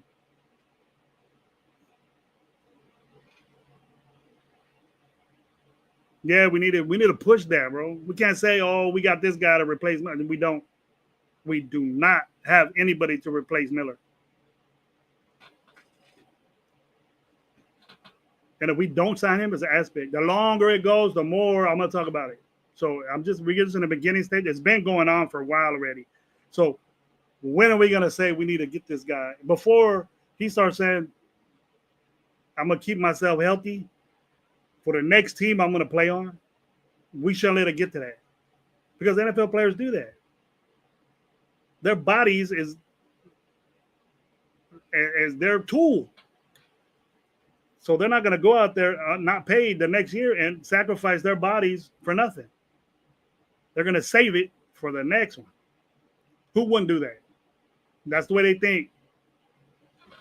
Sad to say, but that's the way they think. All this, oh, you can love your team and say you want to be here and all that shit, but if the money's right, you'll stay. But if it's not, you're gone. You're gone to the next bidder that will give that to you. And that's the way it goes. But hey, man, I want to thank everybody. I'm going to call it quits. We're 3 hours and 15 minutes in. Thank you for being here, man. We had almost close to 40 in the hot spot. We was hot at 40 people getting down, asking questions. I mostly got to the chat and answered what you guys were talking about. That was great, man. I had my little opportunity. I just finished watching this Deion. Poor Deion, man. I thought I was hearing it earlier this morning. I was up early. I thought he was going to give it up. But that's good that Deion's back in football coaching. I dig that, man. I dig Deion as a coach, and I dig him as a father. I think he's doing everything right. It's weird how people disrespect Deion Sanders and what he's bringing to college football. It's weird that we think that way about a coach that really cares about his players, even though they were his kids. What father wouldn't do that? You don't let people manipulate or talk about your players, and then he defends his players, and that's what you should do. If you mess up and make us look bad, then you got to go. But he's the type guy that'll tell your parents, I'm gonna make your, and you know that sincerely, that I'm gonna make your child a man, and he talks about that. Here we go. J-Ro, what's up, man? Gravy, do you even like this team? Can you give us one positive about them? I like our quarterback.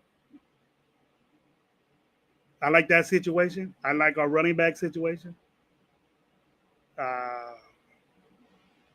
special teams look good. I like this team. The team has a lot of potential. But I can't really say, bro, that are you this 15 win type guy or 13 win type guy? Are you saying that Pete Carroll is going to be a 12 win type rotation, that type thing with young players? Are we going to be the Washington? They're blessed. Washington was blessed. It can happen. They show you that it can happen. And they're overdoing it so much that they're predicted to go to the Super Bowl. Some people have them going to the Super Bowl. It was an amazing season. Okay, I've been manipulated and told J-Ro that we were gonna be this and that and this and that for 25 years, bro. Just about, off and on. Maybe once we did successful go to the playoffs. But what happened during that season was fucked up. And we had good players, and then the next year we fell off. my enthusiasm of this team is the same way it's always been. I'm rolling with them. All I'm doing is bringing up questions. We got to realize everything ain't all good over there, bro. Everything ain't all good over here. We got to ask questions about it. And if you think that hearing in an OTA when a coach is not going to say something's wrong, a head coach or offensive coordinator or somebody is not going to say something is wrong with this team, then something is wrong, because they're not going to do that. Any coach is not going to say something's wrong with this. Something's wrong with this. We got problems here. But what I tell you what I did here is that Pete Carroll gave a semi code, as coaches say, we're young at this position. We're super young at this position, and they're growing. And that was the DB room. So that's code for me to say, all right, we're gonna have problems there, because you got to be comfortable, even though everything is set, bro. Train on OTAs, we think this is Pee Wee League where you got to find somebody to put in there. No, their roster is set, bro. They know who's gonna start. You have a battle at guard, but they know who has that upper hand. In the cornerback room, they know it ain't competition is that okay, but it's competition for second, third, fourth, and down the line, bro. They know who's in there, who's taking over that spot. But I feel good about this team, bro. Just like you said right now. Just like you said right now, bro. Maybe it could be. I think your ceiling is 11 wins, but no shade. It seems like you don't like anything about that. It seems that way, bro. And that's the way I don't want it to be. I'm just questioning the concerns that I have. Do you have concerns with this team? Or is everything all good? You got to be insane of what happened of us losing Wilkins. You know, for what Wilkins has done in his career. You got to be insane to think that we're not downgrading, that the next person up is not going to be a downgrade from what Wilkins. It's a big drop-off, bro. I'm saying that. And ain't all good right there. We can say, hey, Lalu's going to take over that spot. Yeah, but what has he done, bro? And then he can develop into this guy, and he did whatever. He didn't do shit last year. He just maintained that spot, but he didn't do Christian Wilkins shit. You know, that's what I'm saying, bro. I'm concerned about that area. I'm concerned that we have rookies out there. If you think a rookie, it would be amazing that Thornton goes out there and beat Randy Moss and tear up the shit as a rookie. That'd be amazing. But how many times does that happen? Unless you're special, bro. You know, do we think Thornton's Chase? Do we think Thornton's Jefferson type guy? Is he doing that? Because we hear he had to take the 70-yard bomb today on a deep bomb. That's great. I like hearing that. I love hearing that. But he's gonna do rookie shit. You know, are we comfortable with that? If something happens to Thornton, what now? If something happens to Besh, what now? We're not talking about Besh at all. I'm not hearing shit about Besh.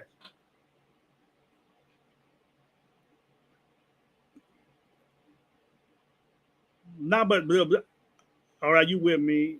I just finally feel a little good about this team after 45 years. After 45 years, you longer than me. So they've been super. I went through the super bad stages in the 2000s, and I with Art Shell and all that. That's super bad, but it ain't like that. Okay, but we have guys in the making, but the way we are now, as I'm done with that, bro. I'm done with saying overcorrecting myself that we're gonna have 11, 12 wins, and we didn't get guys that could do that. I feel that we didn't get guys that didn't do that. And I see you with the concerns, but I throw back that question. Did you feel good about that? Wilkins played 5 games. Yes, he did. But we won 2 games when he was in there. It might have not been an impact that he did. I seen those games he was in. I concentrated on Wilkins and what he did. He took double teams on. He took chips. He took pressure off Max Crosby. And then when Lalu went in there, it was one-on-one, bro. Lalu didn't have any sacks. I don't think. The pressure wasn't there as what Wilkins did in 5 games. You could tell Wilkins was in the game, bro. They were concerned about Wilkins being inside there. We don't have that. It's going to come. I hope it comes with Lalu. I'm rooting for the dudes. It's just a concern I have, bro. I'll be real with you. I'm not going to say everything's all good. You know, my concern is that. And maybe I'm different. Maybe I'm different, J-Ro. And maybe you don't like it. You know, it's your. I'm not pressuring you to watch me, bro. But the way I am with you know, even with my boys, bro, like we're at that time now where we're excited, and I am, bro. I want us to win. I want us to win, but I'm not gonna fall through this. Everything is all right, bullshit. When it doesn't happen, and then I'm defending myself.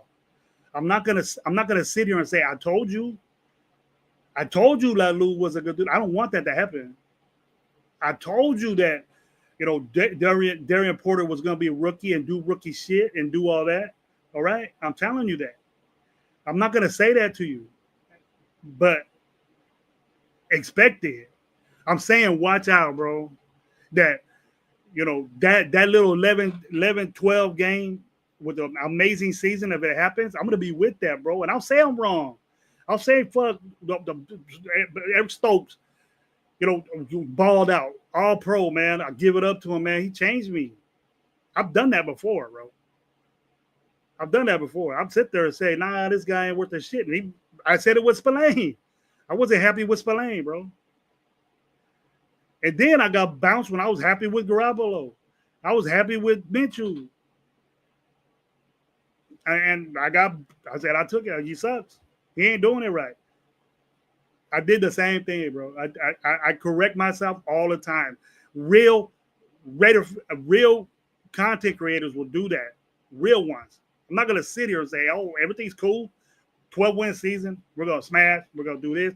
Nah, bro. I'm not gonna say that to you. I'm not gonna lie to you. If you want me to do that, then I'll be just like every 14,000 fucking other Raider shows, bro. I'm sorry, man. That ain't me, bro. I'm just done, bro. I'm done. I'm just done with the overhype. It's like, oh, we're gonna be this, we're gonna be that, we're gonna be this, we're gonna be that, we're gonna ball out, we're gonna do this, we're gonna boom, boom, boom, boom, and then everything is wrong. And then I really gotta contradict myself on the way I think.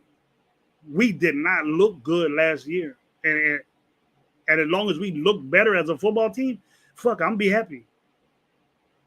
You know, just our 4 wins last year, just with Pete Carroll coming in and his staff, 2 more wins, bro. That's 6. What can the team do now? Top that.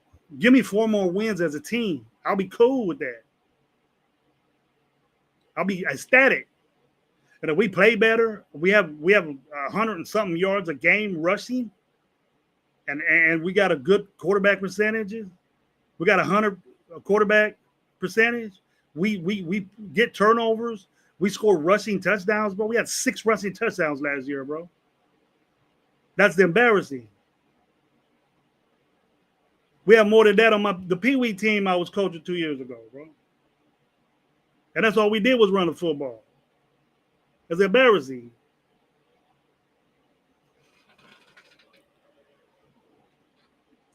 That my team is, I'm balanced, bro. Good to bad. I'll tell you what's up, bro. But everything, I can't be all Mr. Goody Two Shoes, bro, and give you bullshit. I'm not gonna do that. And I'm not just making up shit, bro. It's in there. Look, that's your phone, bro.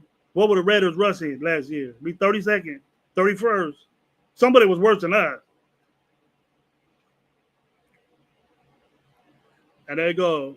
I don't think that Pete Carroll, with his resume, would come out a scapegoat or anything. Yeah, he's not gonna be a scapegoat, bro. You take this job to fuck around. That's why when I hear content creators, oh, it's gonna take a couple of games for these dudes to be ready. You think Pete Carroll's doing that shit? I'm not saying you are, bro. I'm not saying that. I'm not saying that he's saying we're, but he also told me and looked straight in the fucking camera and said, "I'm not here for the long run. I'm gonna do this shit now. So let's go. Change what we lost." And did we do that in the DB room? Are you satisfied with what we did with Eric Stokes and Lonnie Johnson and shit like that? Are you confident that we can cover people, the Worthies and the Hollywood Browns and the fucking CD Lambs we have to play and the other dude they got from Pittsburgh? You know, do you think that we could do that? So, and we got rookies out there that are going to cover Worthy, that 4.2 speed. He blows us up the last year. He's a rookie. So what we gonna do for that? Well, we didn't win a game in our division, bro. Let's top that. Win a game in the division. Let me go see you Monday night in fucking Las Vegas and go see you win a fucking division game, and I'll be happy than a motherfucker, bro. I'll change my way a little bit when I see you. Get over the top, beat New England. Same strategy, same shit. Chip on your back with the old coach. Let me see what you got. Put it down on these fools. Let me see what Pete Carroll could do. We're gonna find that out. We just can't assume. You can't sit there because it might not pan out. Then what you gonna say? Everything's good at two shoes. Then I'm preparing myself, bro. I'm preparing you to say, hey, it ain't all good right here, but we're we all right. You know what I'm saying is that we ain't got a Wilkins, but we got like Luka get in there and make do. Okay, but where's the top notch guy we could go get with all this money? We were so happy that we had $100 million, and then we're satisfied with low budget shit. Backups coming in that he's gonna get the chance. It happened with Spillane, but I told you I didn't like that in the beginning. He grew on me. Spillane grew on me, bro. I'm not trying to argue with it, bro. It's all good, J-Ro. It's all good, bro. I just want people to. I have faith, bro. My faith is there, bro. But I watch it. I love my team, bro.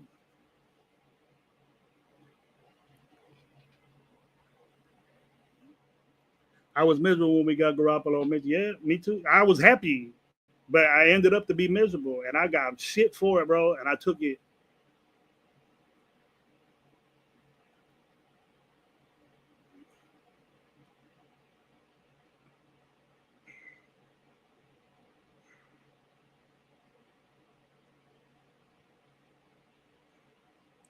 Oh, Paul's back talking shit. That's yet to be seen.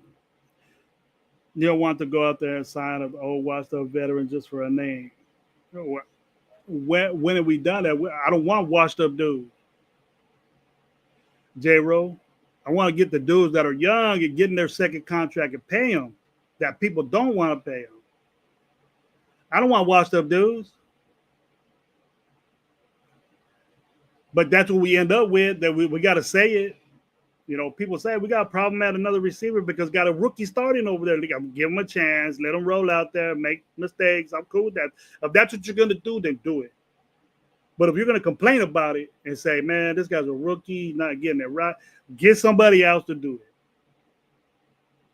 Why deal with it if you want to win, bro?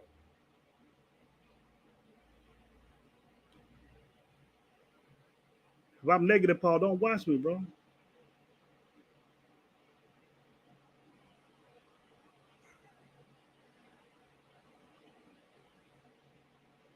There you go. That's yet to be seen out there somewhat. I don't want to watch the players, though. Man, boy, you just say anything, bro. I'm saying that corner. Oh, you like the corner? You got well, who at corner?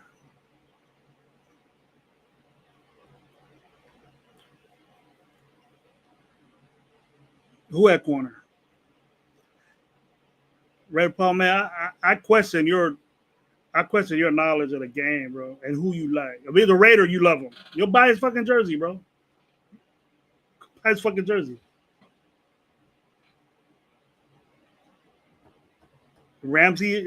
Paul Ramsey is better than Bennett. I was saying let's get Bennett, but I knew we weren't. He too much money. He deserves the money he gets because he's Jalen freaking Ramsey.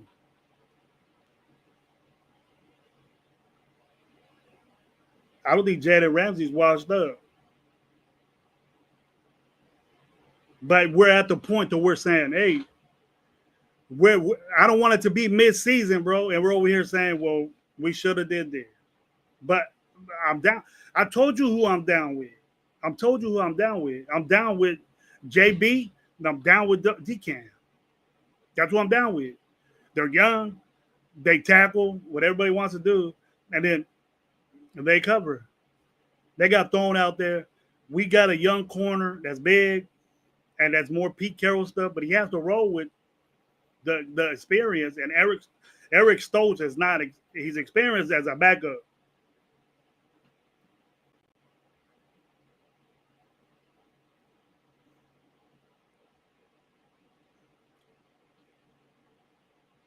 But Jalen Ramsey can cover, bro. Jalen Ramsey doesn't have no problem with that. And people will tell you that. He's going to cover this year wherever he's at. But I ain't the only one that said, let's get Jalen Ramsey. But then why are we saying, let's go get Jalen Ramsey? Why are we saying, let's go get? Why are people saying, I'm not the only one, bro. J-Ro, go to other spots. There's other people saying that our DB room is cool. But I don't care what ESPN says about our team, or I don't care what the NFL or PFF says about our DB room. But I think both of them has a 32nd in the league. Look at it. Why is that, bro? The names? Come on. It's not new. It's not new, bro. Look. Get some information. Oh, free agents, they ain't shit out there, bro. Well, it's done with. It's done with. We got who we got. We got to roll with it. But that's why I'm talking about it, bro. That's what I'm talking about it, bro. Look who we got. And look at the experience they got. And look at what they've done, bro. Look at what Eric Stokes done. He had 1 year. Last year was he was in a lot of games because Jaire, he wasn't starting over Jaire Alexander. And he went in there, did a good job. But before that, bro, and he doesn't get PBUs, bro. He doesn't get picks. And he just, to me, that his stat show, and then I'm not really a stat type guy, but I'll look at him. And I'll deviate. Oh man, maybe this guy. But if you've been in the league 4 years and if you've been in the league 4 years and you got the stats you do, and you are what you are already. There ain't no changing that. And you can get better, and you could be in another situation, and I believe in that. I believe in all these guys that are new, and all these guys are new. And bringing up to what J-Ro said, I think that he is a savant as far as DB room, and that we'll get our corners better. But we're so young, bro. We're so young there, and it's crazy to think that those young guys are gonna. And just look at our schedule, bro, and look who we got to go against. And I don't want to hope, but I'm predicting that they'll play well. But just the concern of going to be, hey, why are we? There's something that these coaches say we're going to roll with these guys, you know. And I look at it's like Eric Stokes never been a starter unless he got brought in to back up.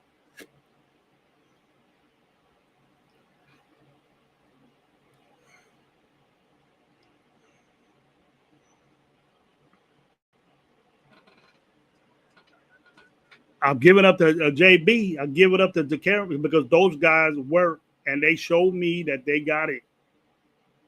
I haven't seen Darian Porter, bro. I haven't seen him. I've seen Eric Stokes. I've seen Lonnie Johnson. Well, what Lonnie Johnson does, I've seen him as a gunner. Damn good gunner.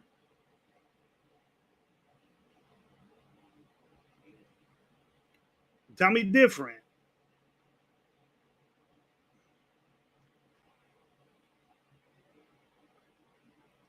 He's pounding that. I accepted, dude. J-Ro, I accepted what we got, but you gotta say there was somebody there was people out there. Shaquille Griffin we brought in. What was the problem there?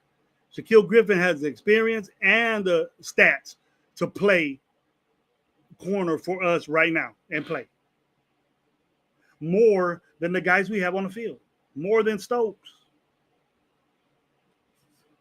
We brought him in, and he played in Seattle. Was that money? Because he went back to Seattle.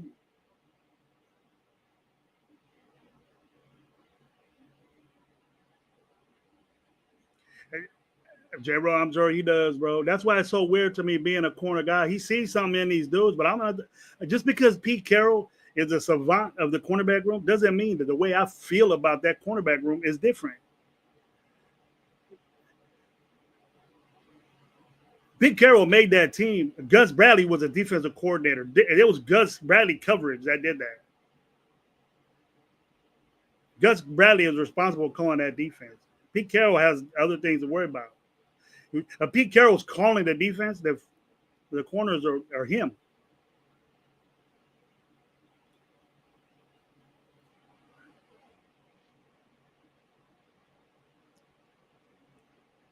Who is it? He wasn't better than what's in our future. Who is, bro? Who is, bro? J-Ro?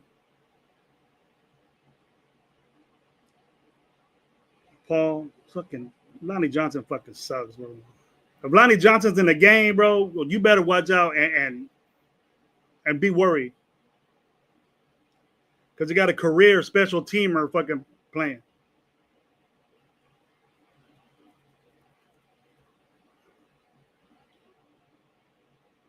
Nicky T. Gus Bradley was that Legion of Boom defense. Right? He was a defensive coordinator at Legion of Boom.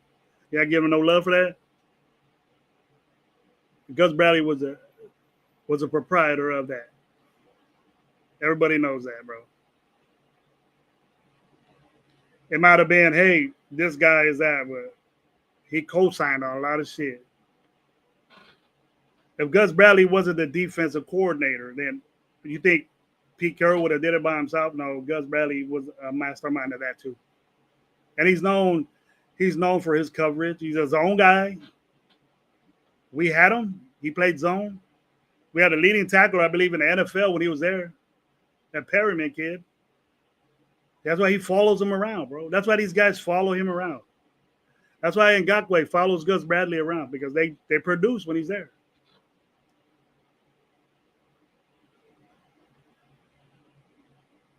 That team wasn't that good, Nikki. That team. So we made bad decisions personnel wise. We couldn't get the guys that Gus Bradley wanted. It needed time, bro. Just like the Boom, it needed time. Through time, those guys took over. Bigger, stronger, faster. They had pass. That just the overall defense was dope. That's what we need to get. Do we have those guys on our team, bro? It's new. But Patrick Graham, none of these guys break the ice for me that's gonna pee, the guys that he had on Legion of Boom. None of them are. We can say, oh, this guy's just like Sherman. No, he's not. No, he's not. Can be. I hope so. Can be. I hope so. And if you can't, and if we have a problem saying that he can be, or I hope so. I don't like saying hope. We say that too much as Raider fans. With hope, I wish, I hope, I fuck that. I'm done with that. Do it. Get the guys to fucking do it. And I know you can't get all of them at once, but you should have known that there was guys there that could have at least sprinkled in to make it better. J-Ro goes, I'm with you, Coles. I'm not going to be too high on this team before I see it, but we cannot sit here and act like there aren't smart football people calling the shots right now. They are smart, dude. I like what we're doing, bro. I like what we're doing, but we got to look and see the way we're doing it, bro. I have a concern why these guys are just one-year guys, because we did that. And all the one-year guys, the guys we should have signed and the guys that we should have had, a couple guys we could have left. Like, I was cool with Diablo leaving, okay? Diablo had inconsistencies in his game. So we get Jamal Adams to take over that line, to take over that guy. What about our linebacker we got? Why don't we get a linebacker to do it? Why we got to get a guy that had been out the league, that Pete Carroll had a relationship with, that balled out as a safety, and bring him in to take what Diablo did? Why don't we get a guy that was just maybe a tad below what Hobbs is, or just sign Hobbs? Hobbs was the best at what he did. Yes, he got injured. Yes, he wasn't there, but when he was in there, we could tell that Hobbs was there. Morig was getting better, got overpaid. Has Chin produced what Morig has done for our team? Maybe he might. That's the most. I don't talk shit about Chin because I agree with that pickup. I agree with Chin being there. But all these linebackers we got that stop the run, bro. What about the problem that I escalated so in depth that we're gonna sew up that problem we have in the middle? You know, tell me that, J-Ro. What are we gonna do about that middle that we've been saying for the last 5 fucking years? What are we gonna say about that? Leaky, what are we going to do about that problem we have in the middle of the field? Just because Pete Carroll's here, it's going to change? You still got Patrick Graham. And Patrick Graham couldn't do it. With the athletes that we had there, with Abs there, with Morag there, these guys were better? Statistically, are they? Is Chin just like Morag or better? Moore's younger.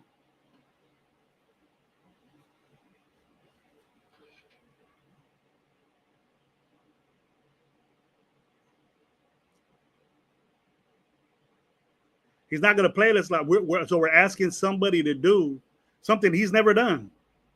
You see that? When has Jamal Adams played well linebacker? We're excited about it. I want to see it. But when has he done that? When has he had the responsibility of being a linebacker? With a busted up quad. Out of football last year. I understand he has a great name. I don't see it. That's just me, bro. Only us would say, oh, he's going to ball out.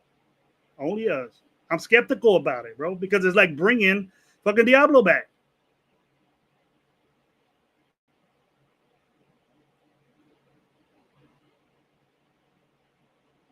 Maybe those guys, you know, didn't win anything with them because we had a fucking sorry ass team, bro.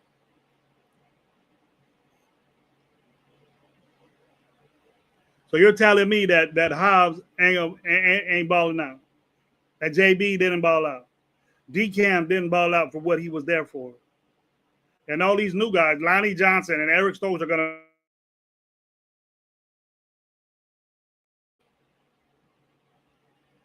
That's what we're saying now. No, Bill, I don't see it that way. I don't see it that way. And if something happens to them, look what's behind them. Rookies and nobodies. That's how they rank in this 32nd league, bro.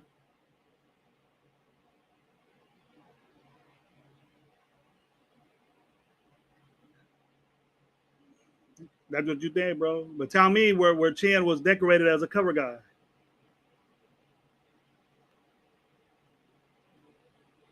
And Chin can lay the wood. Any safety has to. I'm skeptical about that, bro. I'm skeptical about that. Palomar was in there and the same shit happened. But I hope Palomar plays free. But that strong guy needs to cover tight ends. He needs to cover he needs to go.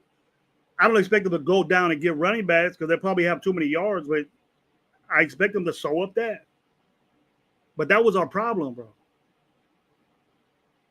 And we had Morek there. We had Epps there. We had Palomino there. We had all these guys to drop back and said that they could. And for the last 4 or 5 years, we ain't did shit with that. Tight ends have masterful games against us. Career games. They get paid when they play the Raiders up the middle.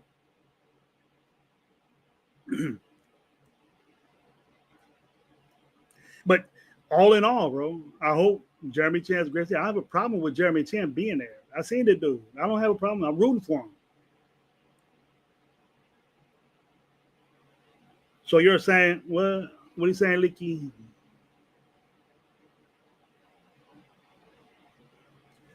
So you're saying if Gus Bradley was our defensive coordinator, we're going to be ranked number 1? Not in this. Not with these guys. He needs his own guys, bro. And so if you're saying we got guys like Legion of Boom, no, we don't. Not even close. Maybe Darian Porter's close to that. He fits the bill, but we haven't seen him yet. I can't say nothing about Darian Porter, bro, that he's gonna ball out in the pros because we haven't seen him. And if he's out there, we're gonna fast. We're gonna know fast how good of a corner he is. But he's have to learn on the quick. And then if you don't think that's an issue, that he's beating out veterans that we got, then that's a problem, bro. That's an issue. Okay, Darren Porter started. Fine, he's a rookie. He balls out. He's going to go through the same treatment that JB did when he begun and what DCam did last year, right? So put those guys in and let Darian get in there and rotate with them. And we're going to be that young. But I'll be goddamn if I see Eric Stokes out there starting when he never did in his whole fucking career. Unless somebody got hurt. And I better not damn sure see a career gunner starting for me in the secondary. That's bad, bro. That's bad. So if you could get that, bro, it's not negative. It's just saying, hey, just look, bro. Damn, it finally hit me after 30 years of the biggest problem as a regular organization is hiring the wrong coach or GM. If they would just sign Coach Gravy, we'll be definitely 3. Nah, bro. I love Pete Carroll and what they did, bro. I was AP all the way, bro. Probably just like you. He convinced me, bro. I like what Spike Tech do. I just question from the get, Night Owl. If you watch from the get of free agency, bro, I was questioning what they was doing because what we lost, bro, I didn't think we recouped that. I didn't think we recouped what we lost. When we lost Hobbs, bro, there's nobody like him in the NFL, bro. I don't know if you weren't seeing what I seen, but everybody in the game was saying that he was the best slot corner. He just wasn't there. And it's hard to minimize the injury. It's hard to say that Hobbs was this guy when he wasn't there. And I get off that, but we haven't replaced that. We haven't replaced that. And saying that, Epps was gone early. And Epps was a good safety for us, a leader of our secondary. We don't have no veteran leadership like that. Stokes is the leadership guy. Oh, he's not, bro. He's a career backup. He was a backup to a guy that we could have got. Jair Alexander. Couldn't beat out Jair Alexander for fucking 4 years. 3 years he was in Green Bay. But we got him. And I just don't want to see him out there. And Thornton could say all he wants about Eric Stokes. I don't give a shit what he said because he's a rookie. And if he thinks Eric Stokes is balling out, he might be. But I just can't grasp that. I can't grasp it. It's me. I'm not gonna be whoop de whoop. This is tight. I could do that with certain players, but at secondary, I gotta watch and see, bro. I gotta wait and see what I say.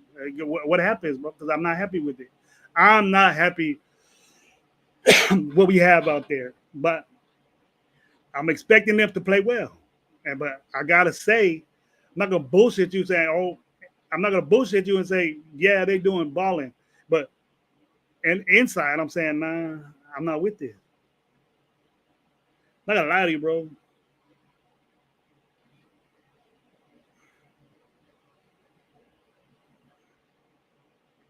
Everybody got upside, J. Rowe. Everybody got upside. We ain't got new dude. We ain't got no dudes that got it, except for Max. The only one that has it in the Max, the game changer, Max on defense. Again,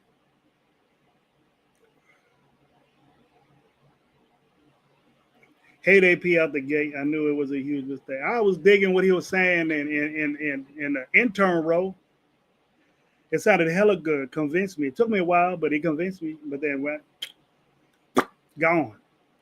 And then that's why I'm so like hesitant, bro. You know, I was tired. I'm tired of being promised and promised all this shit, and then nothing happens. Even though it's Pete Carroll, even that cannot change me from contradicting and saying, "Oh, this is all good. We're gonna be good. We're gonna be dope," and not saying, "Well, am I gonna make a fool of myself saying this and that?" I'll make a fool of myself if I want to, but damn, man, it's tough. It's tough. But I hope I'm wrong, bro. J-Roll, Night Out, I hope I'm wrong, bro. And you're probably saying I hope so too. But you know, I got my implements that I'm gonna tell you what I feel, and you could exchange this is dope, man. Exchanging this with me is dope, bro. And I'm not trying to win an argument. I'll agree with you if you're right. Just like upside, J, bro. We got a bunch of upside on our team, bro. We got a bunch of it. And these guys gotta work. We have a lot of work. And I hope it shows up. These young guys in the secondary, I hope it shows up. The age is there, man. The experience is there. It's way low. And the minutes of play, you know, I know Stokes had the longest tenure. Maybe DB or something like that, but I just hope I'm wrong. If anybody would tell you that, I hope I'm wrong about everything. Then we could roll with the Raiders together. But I'll be rooting. I'm not gonna sit there and say, "I told you." I said that already. I'm not gonna say, "I told you," but you gotta know. But anyways, man, I love you guys, man. Thank you for being here with Coach Gravy. Might do tomorrow. Never know. On a quick kick it with Gravy, man. We're going on 4 hours. Night Out, J Rowe, my boy Mike. Shoot, it's with J Rowe and then even Paul, man. Leaky, what's up, man? Thank you for being here. My Mike Guerrero. There was a couple of people, my boy Dart. J-Roll and them was getting at me. Yeah, Alec, man, what's up? Rock, what's going on, man? Thank you for being here. John Studios, what's up? But my opinion, man, earlier in the show, Cool Kev always dark. See, you guys gonna make me take a nap. But anyways, everybody that was there, man, that came up, we had almost close to 40 in the house, bro, talking this real game, bro. I'm gonna check out on all the information I could get and see how this receiver DB room did, and check out the offensive line. I know that the press conference came out. It's mostly special team guys, and that's important too. So maybe Lonnie Johnson was up there, man, the gunner, and probably said some good shit. Maybe you guys will agree on that. Raider Park can see that guy. So anyways, I want to thank you guys for being here. Coach Gravy early in the afternoon brunch. Tomorrow, man, I'm going to have a stogie with you guys, do some coffee earlier to see what's up. Peace out, man. Raider Nation.